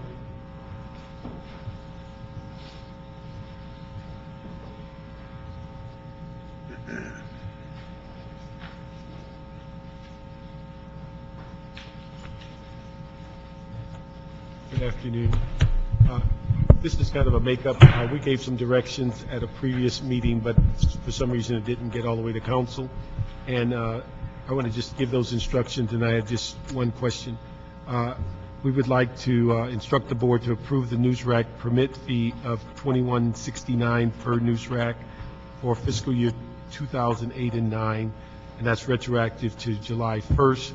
Also, we'd like to instruct the board not to increase the fees for news racks until the council has made a final determination. And the final one, number 3, is that we ask the board representatives to meet with the news rack industry and resolve this issue of the fee and come with a final recommendation within the next 30 days. Okay. Good afternoon. Bill Robertson, Director of the Bureau of Street Services. With me this afternoon are Gary Harris, our Chief Investigator from our Investigation Enforcement Division, and Joseph Cruz, our Chief Management Analyst. I just want the committee to know that we took the instruction. We have already started the billing process. We have billed approximately $500,000 to date. We have received $30,000 in response. We have received numerous requests from the publishers to give them another 30 days for one reason or another, whether it's the LA Times and their bankruptcy issues or some of the other publishers seeking checks from corporate headquarters. I would just remind this committee, and I really took offense at what those publishers just said, because it's not true. We went through this last year at Budget and Finance. We looked at the cap rates. We looked at the actual cost. This whole program is being driven by the communities that are impacted by news racks. The communities came to the elected officials and said, there is a proliferation of news racks in the city of Los Angeles. We have always had a news rack program. However, it was voluntary. We all know of the 12 to 15 racks lining our streets. So the whole program was initiated by the communities to want to get news racks under control. We have worked very hard. I will remind the committee that last year, when we went through deliberations, the program was cut again. We only have 4 investigators citywide to cover 420 miles. They are full-time investigators that do nothing but administer the news rack program. The news rack program also included a receipting process, which means that we had to take a look at each individual location where there were multiple racks, decide who was going to have the priority in that location on that block. This is a very time-consuming process that we've been going through. The city is about 50% completed now. At the urging of this committee, we came back and we reduced the rate. We reduced the program to try and still get full cost recovery after 3 years. The fee at $40, as approved last year by the council, was only for 50% recovery. And now I have gone back and cut the program again. I know how difficult the economy is for all businesses, whether it be publishers, whether it be the mom and pop grocery markets, whatever it is. But I think we, as a city, need to make a statement right now, and I'm hoping that with your leadership, Mr. Parks, that during the budget process, we'll take a very hard look at what the city really wants as far as enforcement with news racks. Because we can simply go back to a voluntary program, or we can implement this 3-year program, which I believe is very fair, which means the city is still subsidizing the publishers for the first 2 years of the program. It's a changing world, it's a changing economy, and I think we all need to get together and decide which way the city wants to go as far as enforcement is. I agree with you, and I'm glad you clarified the issue of, there's a lot of misinformation that the news racks were also the investigators on billboards and those kinds of activities, and the reason we're going to ask you for a report back is that we get this before the fiscal year ends, so we can make a final determination. Also, on one of the items we had today on the cap rate, we're going to ask the CAO to, in addition to what is being recommended, that we also look at the recovery of the issues as far as full cost recovery and what that really entails, so that we can be clear. The one question I get asked, probably more on this than anything else, and it needs to be clarified, is that I believe we have our ordinance mandates no more than, what, 5 racks? 4 racks at any given location, and what, and those 4 racks could be 4 different companies. Correct. Okay. and the issue comes up as though we charge each one individually for the same trip to monitor the 4 racks. And that's a question that comes up all the time. If you're going to go out and look at this rack of 4, the fact that all 4 of them get a bill for an inspection as though it's an independent inspection, is this an issue that comes within your cost recovery? Well, or is it sites, or, I mean, so these are the things I think. Yeah, and I think to clarify that from the beginning, we don't charge a per inspection. Okay. That's included in the fee for the permit. So if we have to go out there 4 times during the year, that's covered in their fee. If we have to go out there 8 times, it's covered in their fee. So there is no individual inspection fees per rack. Okay, all right. The thing is, so if with those instructions, then we'd ask that we move forward so we can make it official, and appreciate you jumping on it from that committee, because we can at least salvage a portion of this fiscal year. And we've also been advised we can't increase the fees this year and retroactively go back, but we can with the existing fees. Quick question. If someone is not in compliance, if I think as expressed here, they all are complying with what they need to do, but there may be others that are not in compliance, is there a penalty for that? We remove the rack. We give them notice that we've located their rack, it's not permitted. We give them the opportunity to either go through the permitting process within, I forget how many days, Gary, what the... It's 10 days for each violation. Yeah. And then at that point in time, if they do not respond, we'll go ahead and we'll remove the rack. So I guess that, you know, for those, again, and trying to look at, there'd been a suggestion as to, for those that are in compliance, who've done everything, you know, increasing for them may be difficult. For those that are not in compliance and kind of snub their noses at us, whether or not we had a penalty attached to that would actually cover some of the costs also that we're doing, whether they're, and maybe we can look at that if there's a penalty fee for those who are not complying. If the, you know, those that are here want to pay the $21.90 and not the $40, for those that have are out of compliance, if there be some penalty to that. That might just be something to look at that would benefit those that are playing by the rules, those that are not. And it'd be interesting, all the ones that were cited as having now gone out of business, a lot of them still have, you know, potentially have racks out there in those locations with, if they're no longer in those locations, removing them at that time. Because once someone is no longer putting newspapers in it, we constantly see a lot more graffiti and damage and et cetera, which brings down the whole 4 racks. And we'd be glad to check with the city attorney on whether or not we have that ability. Do you know how long 2169 was in place as the dollar figure? That was the initial fee since the program's inception in 2005. 2005. And when you hear some of the public comment cards about, my God, you know, what are you doing, other things, getting trash out of alleys, doing that, do we have a clean, clear picture of why it really is $40 for full cost recovery? Well, absolutely. I think that one of the key issues, and the issue that we discussed last year, is, of course, you have our direct costs, and then you add on the cap rates. Right. So the question is, what do the cap rates do? The cap rates, of course, take the direct costs and double them.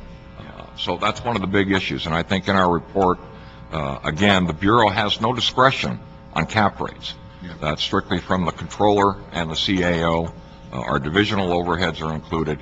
But again, we don't have any discretion whatsoever on the cap rates. That is strictly a policy question as to whether or not the city wants to capture those. Yeah. And when one of the speakers who from the Valley talked about newspapers and values that they have, we have one on the west side called the Argonaut, has 42,000 circulation. It's truly a community paper. But they don't have necessarily a rack at each one of these areas. How do you determine who are the 4 in a given area, and does the LA Times pay the same price as the Argonaut? Is there any difference? They all pay the same fee for the news rack. And Gary, I'll let you respond to how you do the actual reseating. The ordinance has built in some protections for dailies and for papers of local interest, which are in the ordinance. So there's a priority structure as to how the papers are reseated. And so a paper like the Argonaut would have priority in its area of publication as would a paper like the LA Times or the Daily News, because they are daily publications. And you have nothing to do with, say, Whole Foods has a whole section where they put up all these either throwaways, free papers, or not the LA Times. I never see the Times there, but the ones that don't cost you anything on the street corner. As long as they're on private property, we don't regulate those, and most of those are usually on the private property area of the right-of-way next to markets. Right, great. Thank you. Thank you. And the one thing I'd just like to just add on the third instruction, that on that final recommendation that returns in 30 days for implementation by July 1st, 09. Thank you. Okay, you can get us in sequence now. Okay. Going back to the regular agenda, item number 6 is a CAO update on the status of the state budget and discussion of recent Fitch rating, declaring negative outlook for City Municipal Improvement Corporation of Los Angeles issuances. Good afternoon. Good afternoon. We want good news first. Natalie Brill from the City Administrative Officer. Do you want to hear about the ratings first or the state budget first? You have any good news? Yeah, I have good news. You want good news first? Oh, yeah, I like good news first. All right. We recently issued our preliminary official statement for selling our MICLA 2009 A and B, which is our refunding of commercial paper for both capital equipment and real property. All three rating agencies rate this program, rate MICLA, and the first one that came forward with the rating was Fitch Rating. Although they reaffirmed their AA minus, which is what we expected, they did put us on what's called negative outlook from a stable outlook. Their reasoning was that the underlying economy, our revenues, our property, and our unemployment rate within the city could possibly affect the payment of the bonds. Although we don't agree with that, that's what that basically means, the outlook. On a positive note, both Moody's rating agency and Standard & Poor's reaffirmed our AA minus and reaffirmed our stable outlook. Although both of them did say there's potential for problems as we move into the budget and how we're going to solve our budget problems, they felt there was not enough there for them to put us on what they call negative watch. That's nice. And so how did we, once they did the rating, have we gone out for the sale of our MICLA? We are selling tomorrow and Wednesday. The market has been very volatile over the last year. No. It's been tough, but we feel that there's enough interest right now to go out and sell. We sold wastewater about a month ago, a little less than that, and that's a revenue bond, a little different type of debt, but we did okay, and we feel that the market will respond positively to our sale. When you say okay, what, I mean, we sold it, we've been seeing rates. Wastewater, for example, is a revenue bond on the 30-year was at 5.06, I think, 5.05. We're hoping that MICLA will be about 5% on the long end, which is 20 years. Rates have gone up. Usually our rates go up when the stock market does a little better. But we have seen some flight back to the municipal market. Most of the things that have happened in the municipal market have not been the results of anything we've done. It's been the results of just the lack of credit, the lack of confidence in investors in general in bonds. So we have tried to relieve their anxiety by reaching out to investors, meeting with them, going places and having conversations with them. Ray and I are recently in Dana Point meeting with investors, probably in San Francisco in a month meeting with investors. It's very important these days to talk to investors and let them know that the City of LA is doing what we can to solve our problems. And I think that the ratings basically reflect that. The ratings from Moody's and S&P were very positive in our management, that we had strong financial management. And they've looked in the past and said, you've had problems. But your management structure and your mayor and council have come together and tried to solve those problems. Strong financial policies, a strong commitment in the mid-year and year-end to balance our budget, not afraid to, put a hiring freeze on or to make cuts as necessary. So they see that as a strength. And that's what I think kept S&P and Moody's from really putting us on negative watch.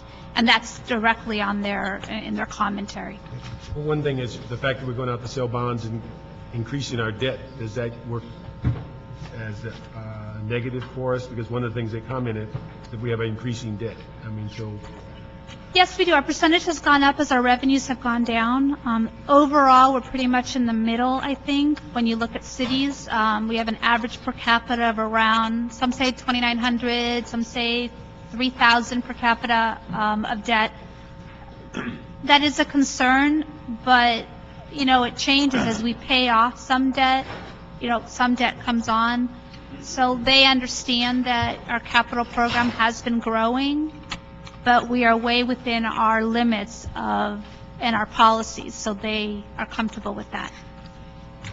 So the real key with Fitch was that basically our rainy day fund, and my assumption is if we also would increase our emergency reserve fund, those are the things that they would like to see as we move forward.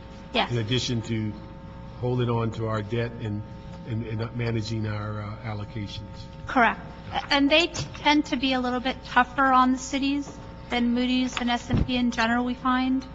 In the early 2000s, when we were dealing with the secession issue, they also put us on negative watch right away, whereas the other two didn't. So they tend to be more aggressive on that sense. They see problems up front and they right away move. They also moved first against the state when they downgraded their GO bonds.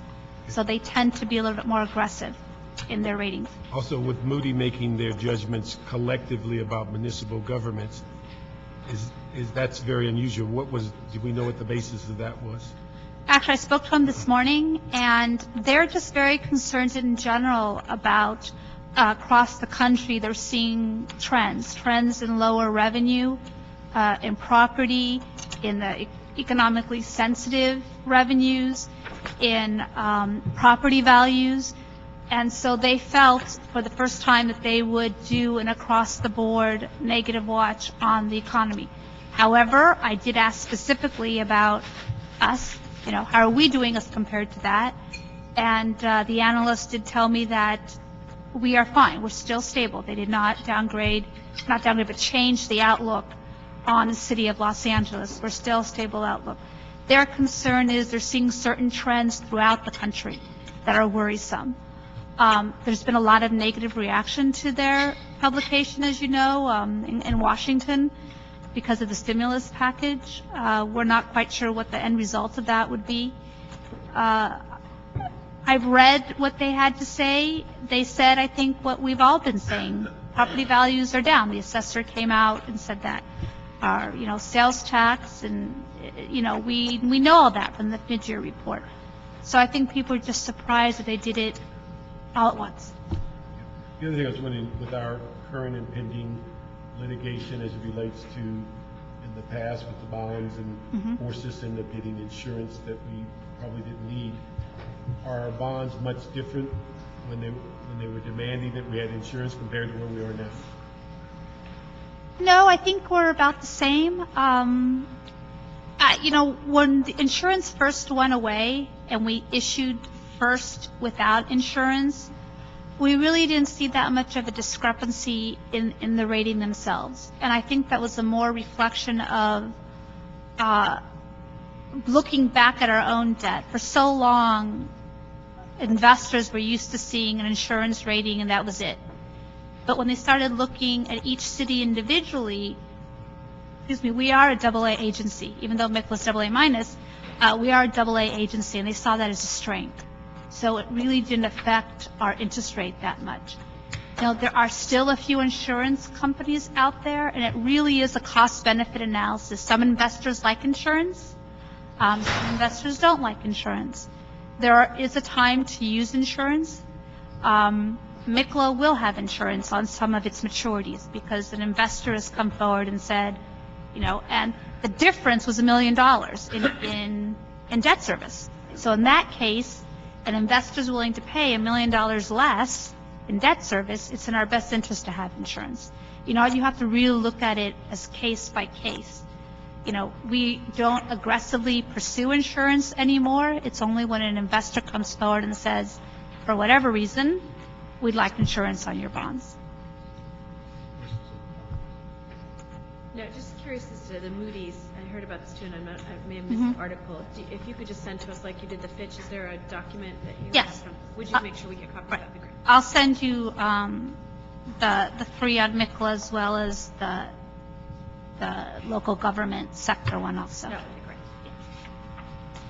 And then there's a April 9th New York Times article on that too. I think gives some good background. You're right. State budget. Maria Gutierrez with the CAO. Regarding the state budget, we have no significant updates from last week. What we did find out recently is that the League of Cities is coming out in support of the state budget-related May 19th ballot measures. Also recently, the mayor took a position to support the state budget-related ballot measures for May 19th. Yeah, my question was really based on that. I've seen some other reputable groups come out against different parts of the ballot measure. Have you done a what-if kind of analysis that if they all go down in defeat, or especially the first one goes down in defeat, what we're really looking at as a city budget in terms of our own realities here? I think there are a lot of unknowns. The state itself recognizes that if one or all or a mixture do not pass, it really raises significant issues to the state's finances. There are discussions, speculation on what's going to happen, whether they're going to, whether there's even an appetite for further tax increases, or if they're going to lean on the cities and counties. It's an unknown right now. So as far as worst case scenario, we have not conducted that analysis at this time, but it's an issue that we will continue to look at also as we get closer to May 19th. Yeah, it's only a real unknown. month away. Measure E, I think, in that group does that take Prop 63 money? Measure E. Take somebody's money. Let's see. We have Measure 1E. It's entitled Ensures Funding for Children's Mental Health Services to help balance the state budget. It provides state funding for certain new or expanded mental health programs through personal income tax surcharge of 1%.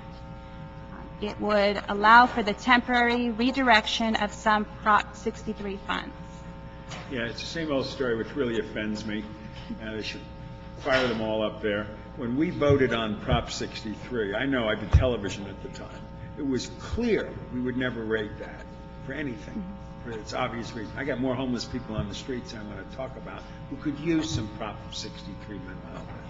So there are groups, good groups, who are now against certain props of that 1A through E.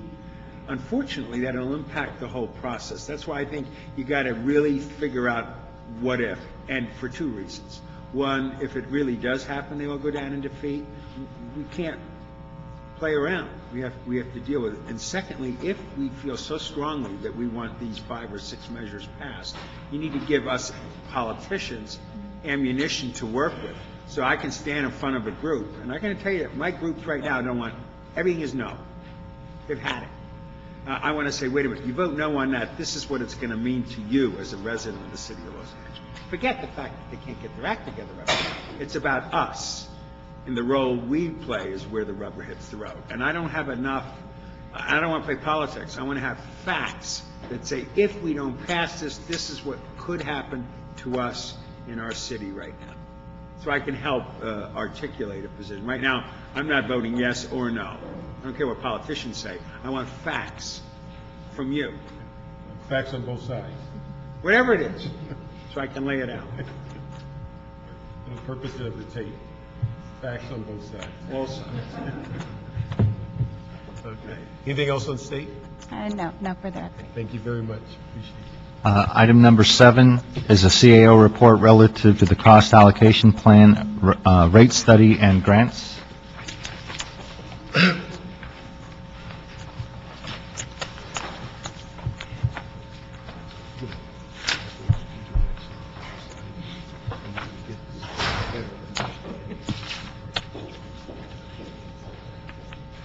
Yes, sir. Hi, Mr. Parks. David Luther from the CAO's office. Pat Canfield, the author of the report, could not be here today, but I can present some of the key recommendations or key findings of the report. In the essence of time, I'll just basically say you've heard a lot, this committee has heard a lot about cap rates very recently, even as recently as today, on the news rack permit fees. The cap rates were part of the consideration of the con plan that was at Budget and Finance on Thursday. And specifically, this cap study, this report was meant to be in tandem with consideration of the con plan. It really focused on the federal grants and the recovery of indirect costs for the federal grants. It essentially was brought about by the fact that in this fiscal year, there's just a limitation on how much we can recover.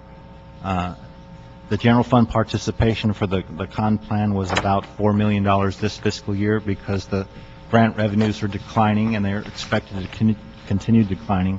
And because there's a cap on what we can actually recover from the federal government on indirect costs, I think we're estimating that the general fund participation for 2009-2010 for the 35th fiscal year will be about $4.7 million. So it's actually increased. Our general fund participation has increased this year. Without belaboring a lot of essentially a very complicated report, our findings were basically that the methodology that is used in computing the cap rates is sound. It's audited twice. We took a broad scope by interviewing the staff at the federal agency that actually negotiates and approves our cap. We included conversations with the city attorney, council offices, the CLA, the controller, and some of the major grant-funded departments.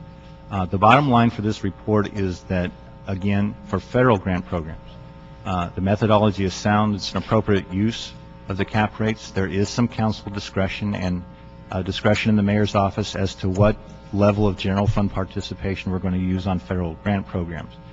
I think what we've learned over the last couple of days is that because we use those cap rates as the basis for our permits, our fees, and essentially reimbursement from our bond construction programs, there is a desire by the council for us to report back on the use of the cap, essentially an addendum to this report on the use of the cap rates for those circumstances which we are willing to do.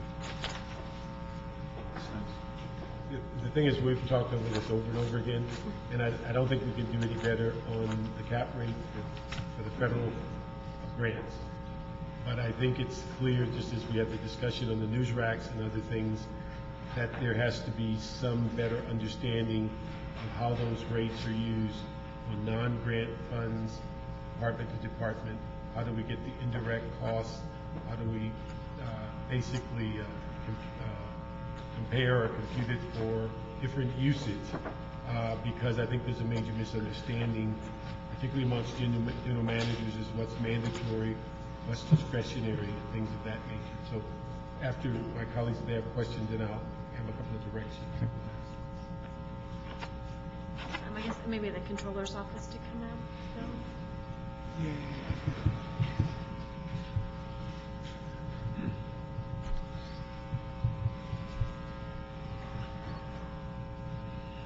I told David I wanted to be anonymous today.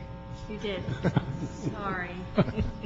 When it said the city controller is actually one who does the cap rates. Correct.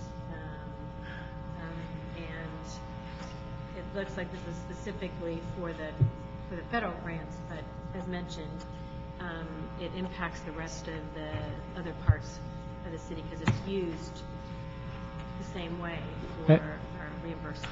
That was a transition about 10 years ago. Before that period of time, we used Exhibit G in the budget as the basis for the fees for service. But there were concerns that that was not audited. The methodology at times was, there was a concern. And there was a concern that by going to the cost allocation plan, that it is audited, it is approved by the federal government, and that it's a better document than is the methodology we were using before. The problem is it's a methodology that was set up for the federal government, and there are some assumptions into it. It's not a perfect methodology for fees for service. Which I think we've seen, and where we get the lopsidedness that our cap rate costs more than the actual staff, which we saw, I think it was on the news racks that we were talking about. What's the process to create a separate cap for fees for services versus those that are used for the federal government? The current cap, it takes us 2 to 3 people about a year to prepare it and have it negotiated with the federal government and audited. Anything else would probably also take a fairly lengthy period of time depending on what we wanted to do. The problem that we get into is that the city is a very complex operation. But there is nothing that says that we have to charge the full cap rate. Charging the cap rate is a policy decision, and public policy, I think, as described in the news rack ordinance issue, is that you as council members, city council, and the mayor have to consider a number of items when you come up with policy decisions, and it's a number of different items. But the cost allocation plan is designed to put forward what the city's total costs are, and those include everything from the cost for health insurance, workers' compensation, pension and retirement, down through our cost of information technology, space, telephone services. We are a very large, complex organization, and that's what's reflected in the cap. I think what's hard, though, is for those that are, when you look at, let's just say, even special events, and you go to them and they just want to do a block party, and we charge them an exorbitant amount for that when it's really a fee that shouldn't be to that level because we just use the same standard practice. So what in the recommendation, maybe this is where you're going as well, Mr. Parks, in looking at allows us to make those policy decisions and differentiate between what the controller provides for the federal government and those that fit under a separate cap. Yeah. And if it does take a year, I don't know, whatever it may be in the separate caps, I would assume hopefully that the data that is developed by the controller's office for the federal government, that you could extrapolate from that some information that would allow you to create a different cap for fees for services. I don't know, and you probably will tell me differently, but whether or not if it is a budgetary related item, it may be something that we talk about in the budget process that is worth looking at, because in some departments it may save them money from not having, I just don't know. I don't know all the information to be able to make that decision. There's really, and Bill can add on if I miss something, but I really see 3 options. One is looking at the existing cap rates and perhaps coming up with a modified cap rate for other purpose for non-federal grant programs. The other is to come up with a completely new system, which will be very complex, has to be subject to audit, has to withstand legal challenges. At this point, we probably wouldn't recommend that. The third option would be, as Bill had said, which is if we can basically get to the point where we're all comfortable with the calculations and all the things that go into those calculations, it does become a council mayor decision as to what rate to set the fee. We would actually be just verifying, was it computed correctly? Yes, the costs are $100 for this permit fee, but we, the council and the mayor, choose Got not. Pete to jump out of his Yeah. chair, but, I'll turn it over to Pete. Perhaps it's just my own confusion, but there's an example that you dealt with today, the news rack ordinance. There are at least two elements of cap, if you will, or overhead rates that are being charged. One is the cap rate that we're talking about here that this report addresses, and the other is the divisional overhead that's applied. And they're really, and correct me if I'm wrong, Bill, but I believe that there are very different type of costs that go into determining one and the other. And I don't think that you could simply modify the citywide rate, the central rate, and arrive at the divisional one, which is, in this instance, may be presenting the greatest obstacle. I think that might warrant separate analysis. And each department will have a different, and correct me here again if I'm wrong, but I think each department will have a different divisional rate because they actually have different employees with different salaries, different equipment that's involved in providing whatever services are being discussed and are the subject of that rate. That being said, as I mentioned before, the full cost recovery for a governmental entity is a maximum. It's a limit, not a floor. So there is the discretion in any instance, regardless of once you have all the information as to what the costs are for a particular service to the public, such as the news racks, you do have the discretion to, as a body, the council has the discretion to set that fee at some lower amount than the full cost recovery. But you should have that information before you, whatever the true divisional, and I say true not with respect to any criticism to the Bureau, but the true divisional costs over and above the cap rate. And I believe the cap rates for citywide also may vary slightly between departments, but I'm not sure about that. They will vary significantly between departments. For example, the controller, because of the payroll system and the financial system, is a very heavy user of IT services, ITA services. Other departments are not nearly as heavy. Some departments have a lot more space requirements than does the controller. Some departments, police, fire, and refuse collection and sanitation, have very high workers' compensation charges compared to other departments.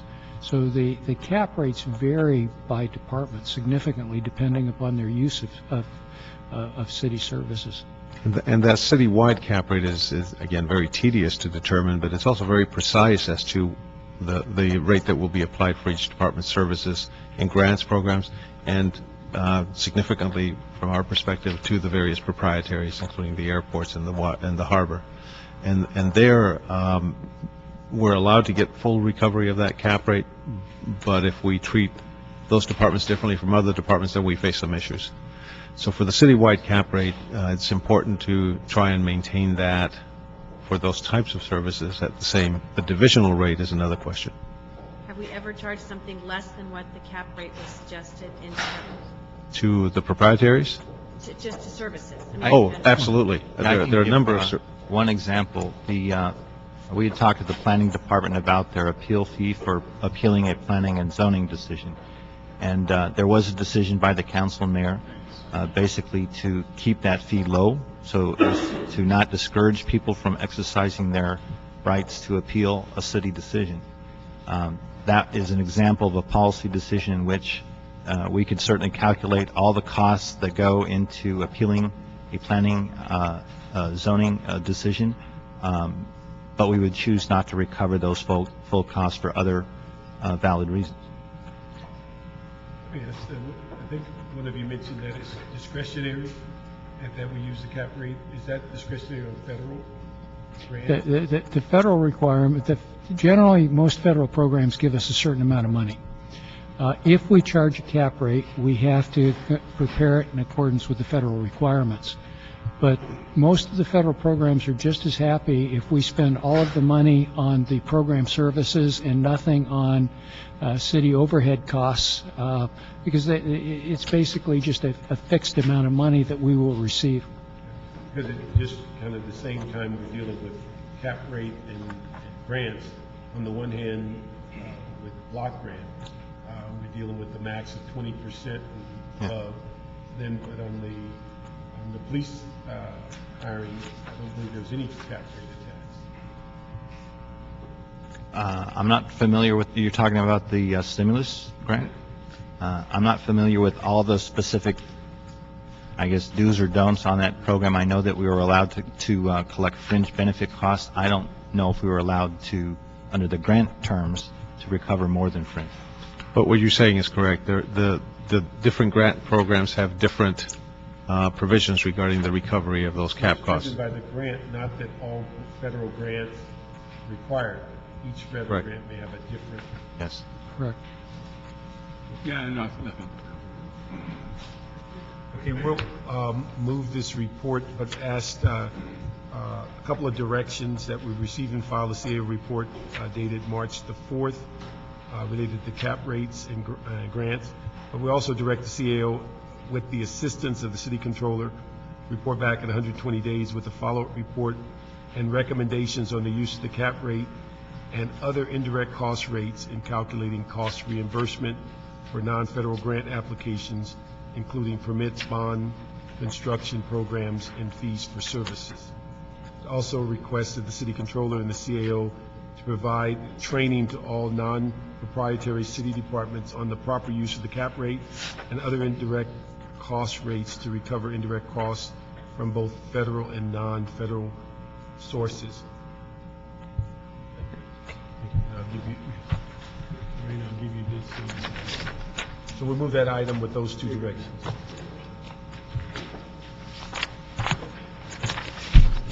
Item number 11 on the agenda is a motion, Han Labange and CAO report relative to the proposed acquisition of city-owned property located at 10,800 South Central Avenue by the Watts Labor Community Action Committee. Okay. Before you speak, let me ask, we have a couple of public comment cards. Ask Tim Watkins and Parker Anderson to come up.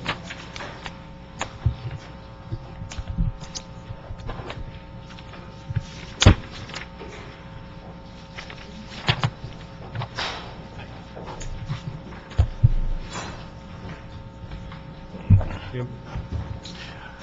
Well, I came anticipating that there might be some questions that the committee would have of us, and I didn't want to be absent in the event that there were questions.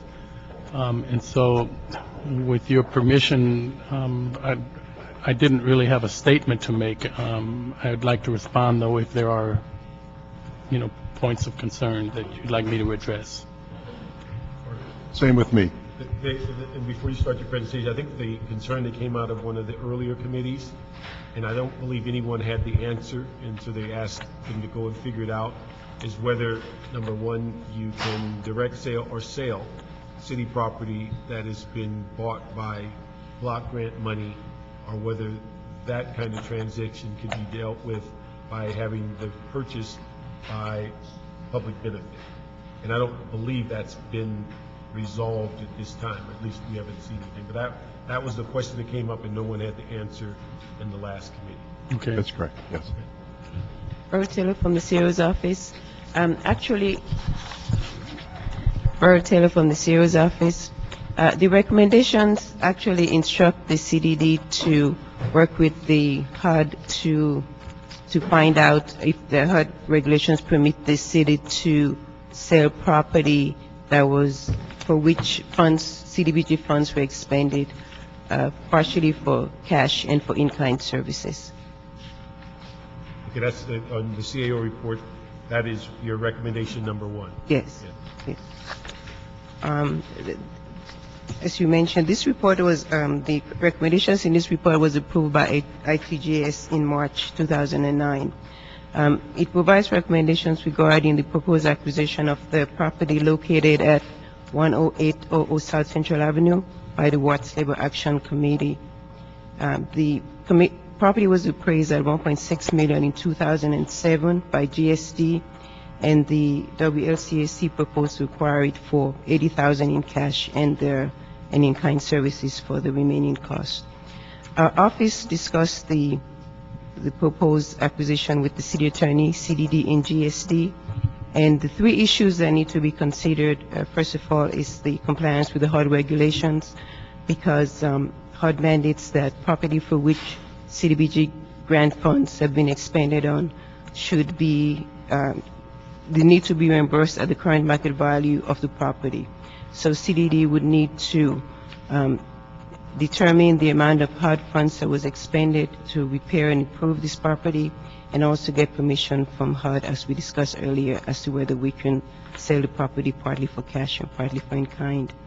We also have to, GSD would need to review the property through the city's surplus property process and provide recommendations as to whether the property is recommended for direct sale to WLCSC.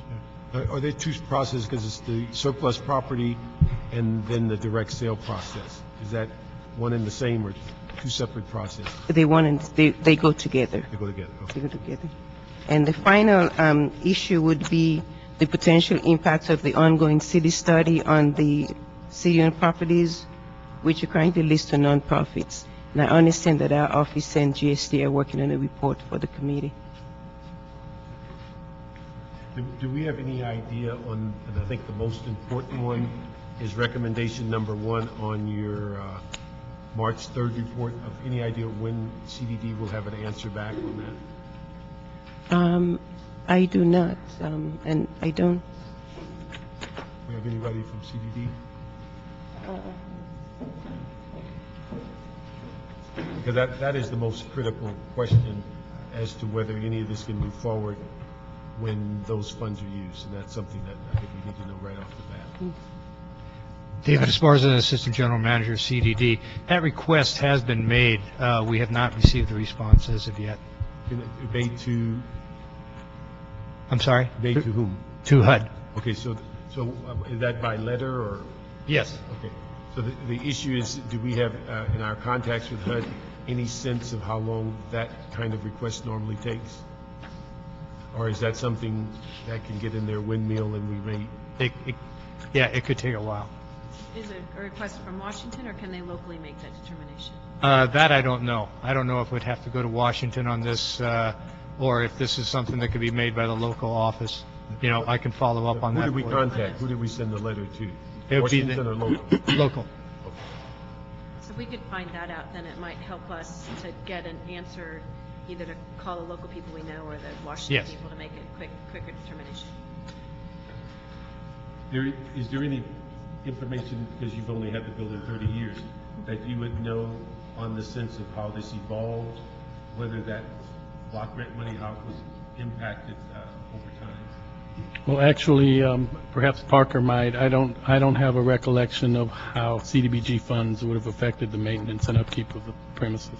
I guess the preliminary estimates were there about $500,000 worth of block grant that had been utilized to maintain or upgrade the facility, but most of those are capitalized costs. I mean, we're talking about roofing and gate system, alarm system, so on, most of which have been replaced again, and which we're starting to replace. So the issue is that's not a finite cost, that's a depreciated cost. And so I'd be curious to know what kind of conversation that the department's having with HUD about what the actual residual value is in that property. So it's a tricky issue, but there's a lot of angles to it. Right. Any other, for the CAO, any other comments? No. No. On this issue, basically, we will concur with this ITGS report, but also basically in conjunct ask the CDD and WCLC to get together and to see if we can't facilitate a response to that initial letter from the local HUD. And while also this is going on, we'd ask that the General Services and the CLA that's working on the nonprofit lease and sale policy, that we get a response back on how this particular public benefit sale may impact the policy as is currently being constructed. So we will move this with those directions and ask that we facilitate a response as quickly as possible, because nothing can move until that answer is there. And if you have additional insight, please share it with the CDD so that they can be the best champion as to what you believe the dynamics are as it relates to this funding. Okay, thank you. Thank you. All right, the last item on the open agenda is item number 12, City Attorney and CAO reports relative to the dispute resolution program.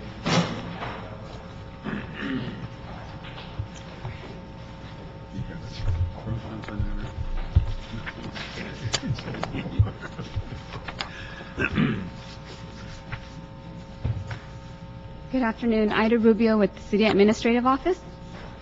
The report before you discusses the City Attorney's Dispute Resolution Program and their request for authorization to accept the proposed 19th year grant award from the County of Los Angeles Department of Community and Senior Services in the amount of $289,588.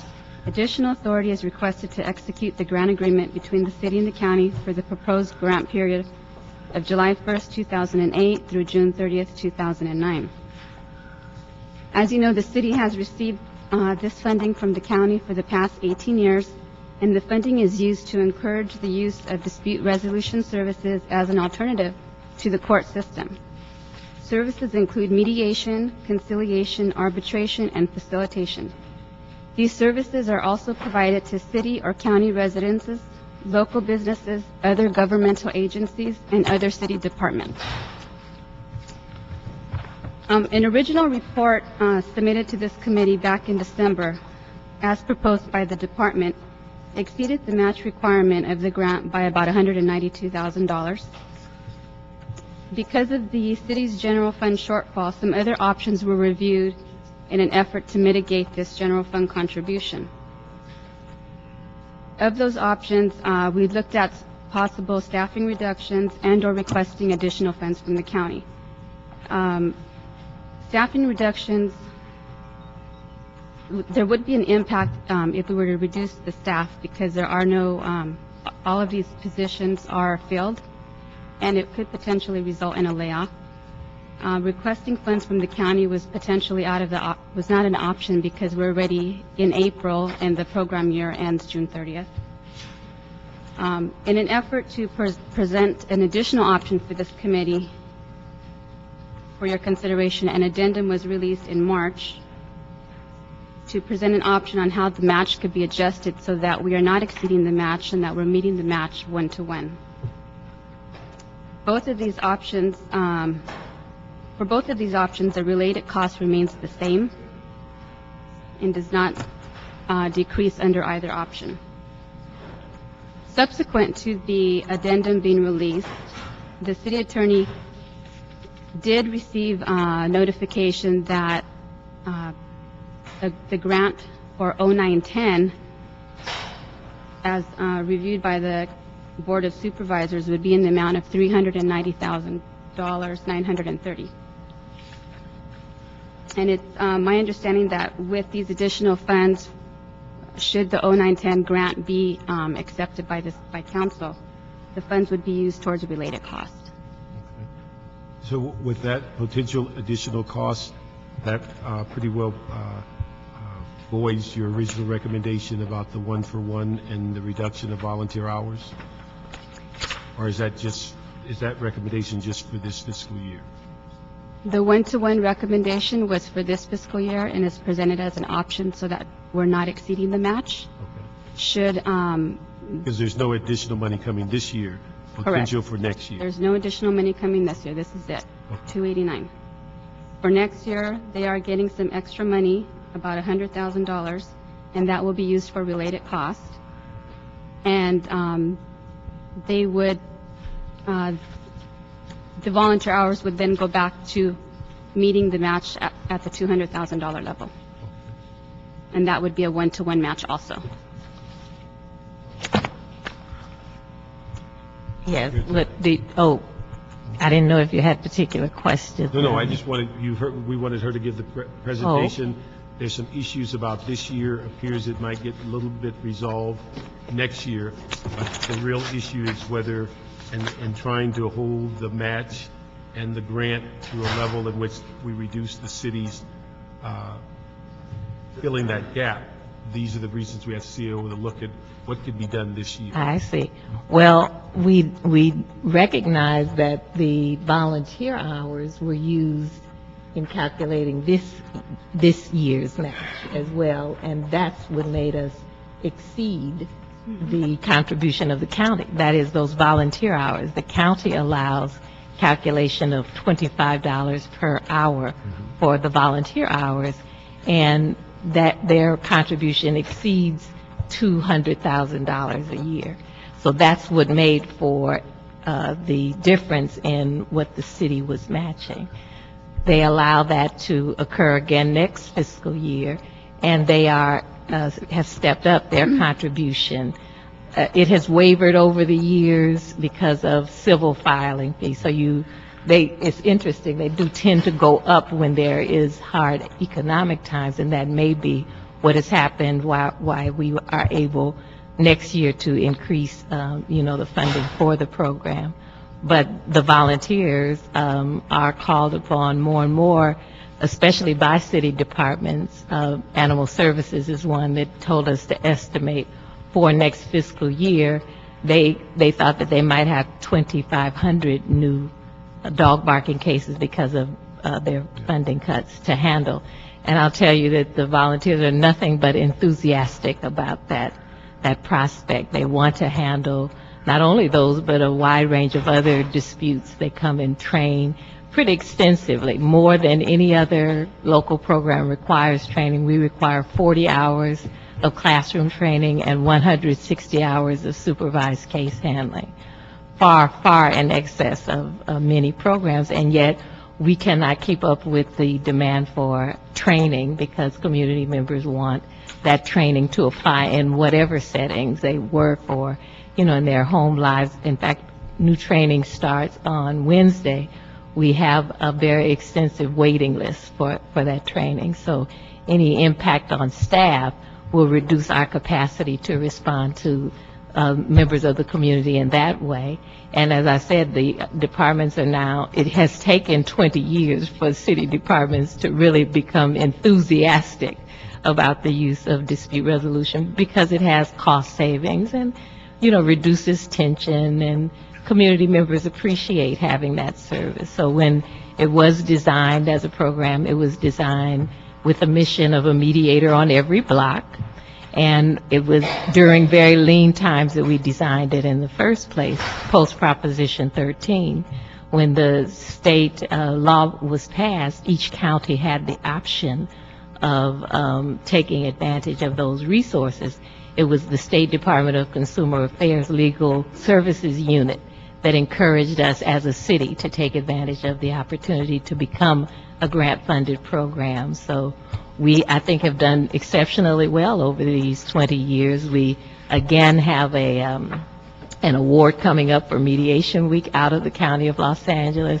It's been consistent just about every year that we've been in existence that we've had award winning aspects of our program recognized, not only in that body, but in other bodies as well.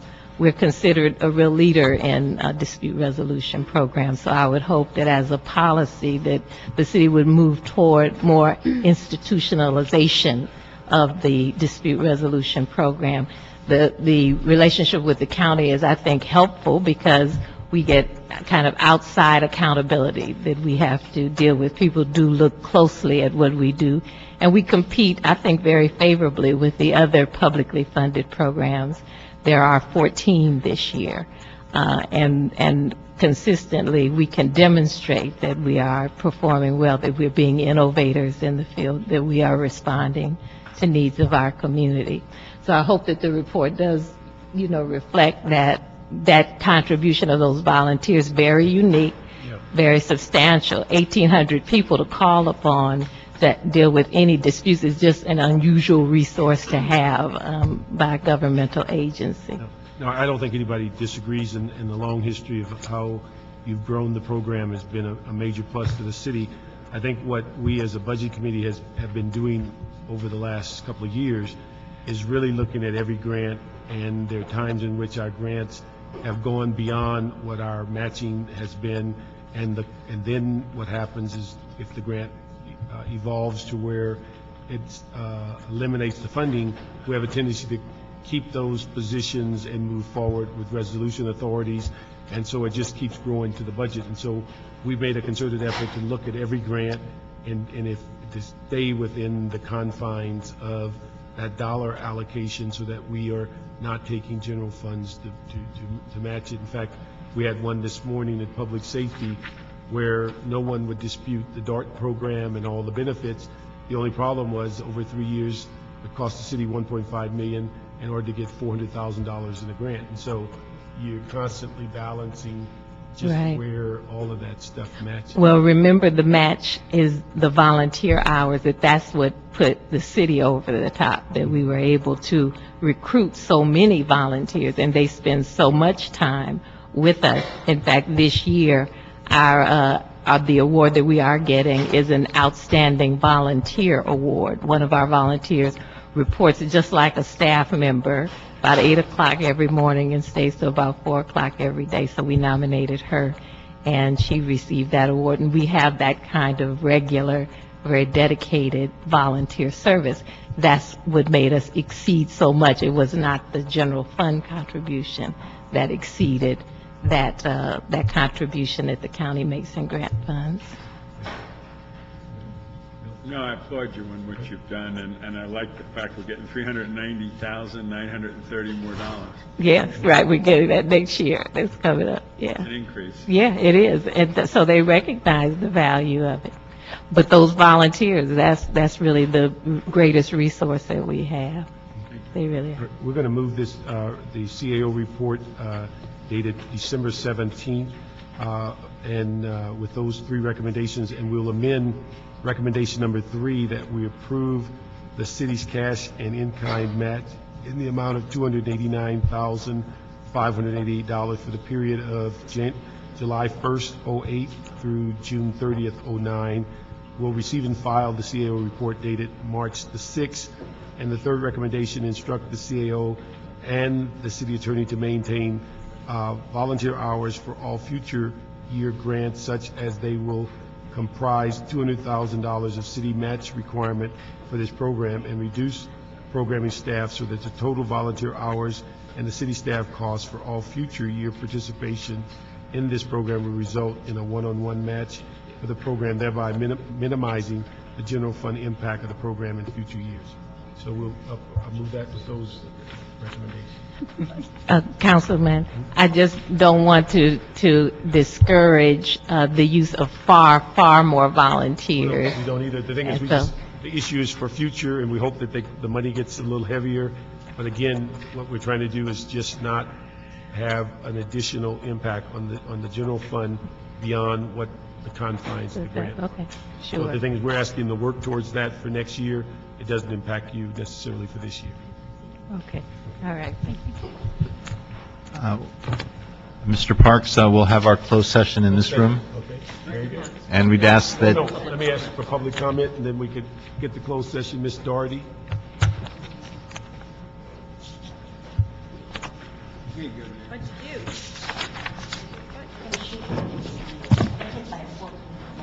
It's the residual things that I'm getting over. Thank you. I'm so sorry. I tried to be here for Phyllis Doherty. I tried to be here for item 16. I realize you passed it, so I'll be careful not to speak to the exact item, but I want to speak about some of the programs that would be enabled that are illegal, and I'm quite positive that no one mentioned that to you. First of all, there are special conditions have been allowed for animal services to have 3 events per year where they can waive fees. However, Mr. Boakes and his administration have been attempting regularly to get around that in various ways, and it's a violation of California Civil Code 2080, because when you have private property and you give it away to other than a governmental entity, you can give them away to another SPCA or animal control agency, but when you give them away to 501c3s which sell them at a profit without recovering the city's money, you're violating the same code that is if the police department brought in a Cadillac and the officer said, well, I didn't sell it this time, so I'm going to give it to a friend. So it's a violation to waive fees, to give away animals to private entities that are not under animal control contracts. And I want you to be aware that the city attorney is probably not aware of that because they don't think that way. The other thing that's a total violation is that animals that are under 4 months of age, the fees can be waived. That was another thing that came up. Section Food and Ag 30504, puppies and litters. For purpose of this division, each member of a litter of puppies, also applies to kittens in another section, weaned or unweaned, shall be treated as an individual animal. That's the totality of that section. It was written specifically to keep young animals from being able to be given away. Those are the most desirable animals. And if we are giving these animals away without spaying and neutering, without any legal requirements, it's a violation of both of those laws. And you're dealing with a department that does not think much of the laws. And I just wanted you to be very cautious, and please do not allow any waiver programs of any kind. Parks, I know we've already passed the item, but it would be interesting to see if they're giving away on those days, whether they're giving them to individuals or if they have a prohibition against giving them to other entities on those special days. Do you want to respond to that? Even though it was a public comment question? Can we do that, City Attorney? No. He was very definitive. Will you meet with her afterwards at least and talk it through? Great. Let us know before it comes to council. Yeah, I like that. It was like No date. Okay, we have no date set for this to come to council, so there'll be a little period of time for you to get together and resolve these issues. And at that time, at the council, whatever those issues are, I'm sure they'll be brought up again to discuss. Okay. Now we go to closed session. We'll ask everybody to, the only people... While everybody's moving, let me just ask if the colleagues... No.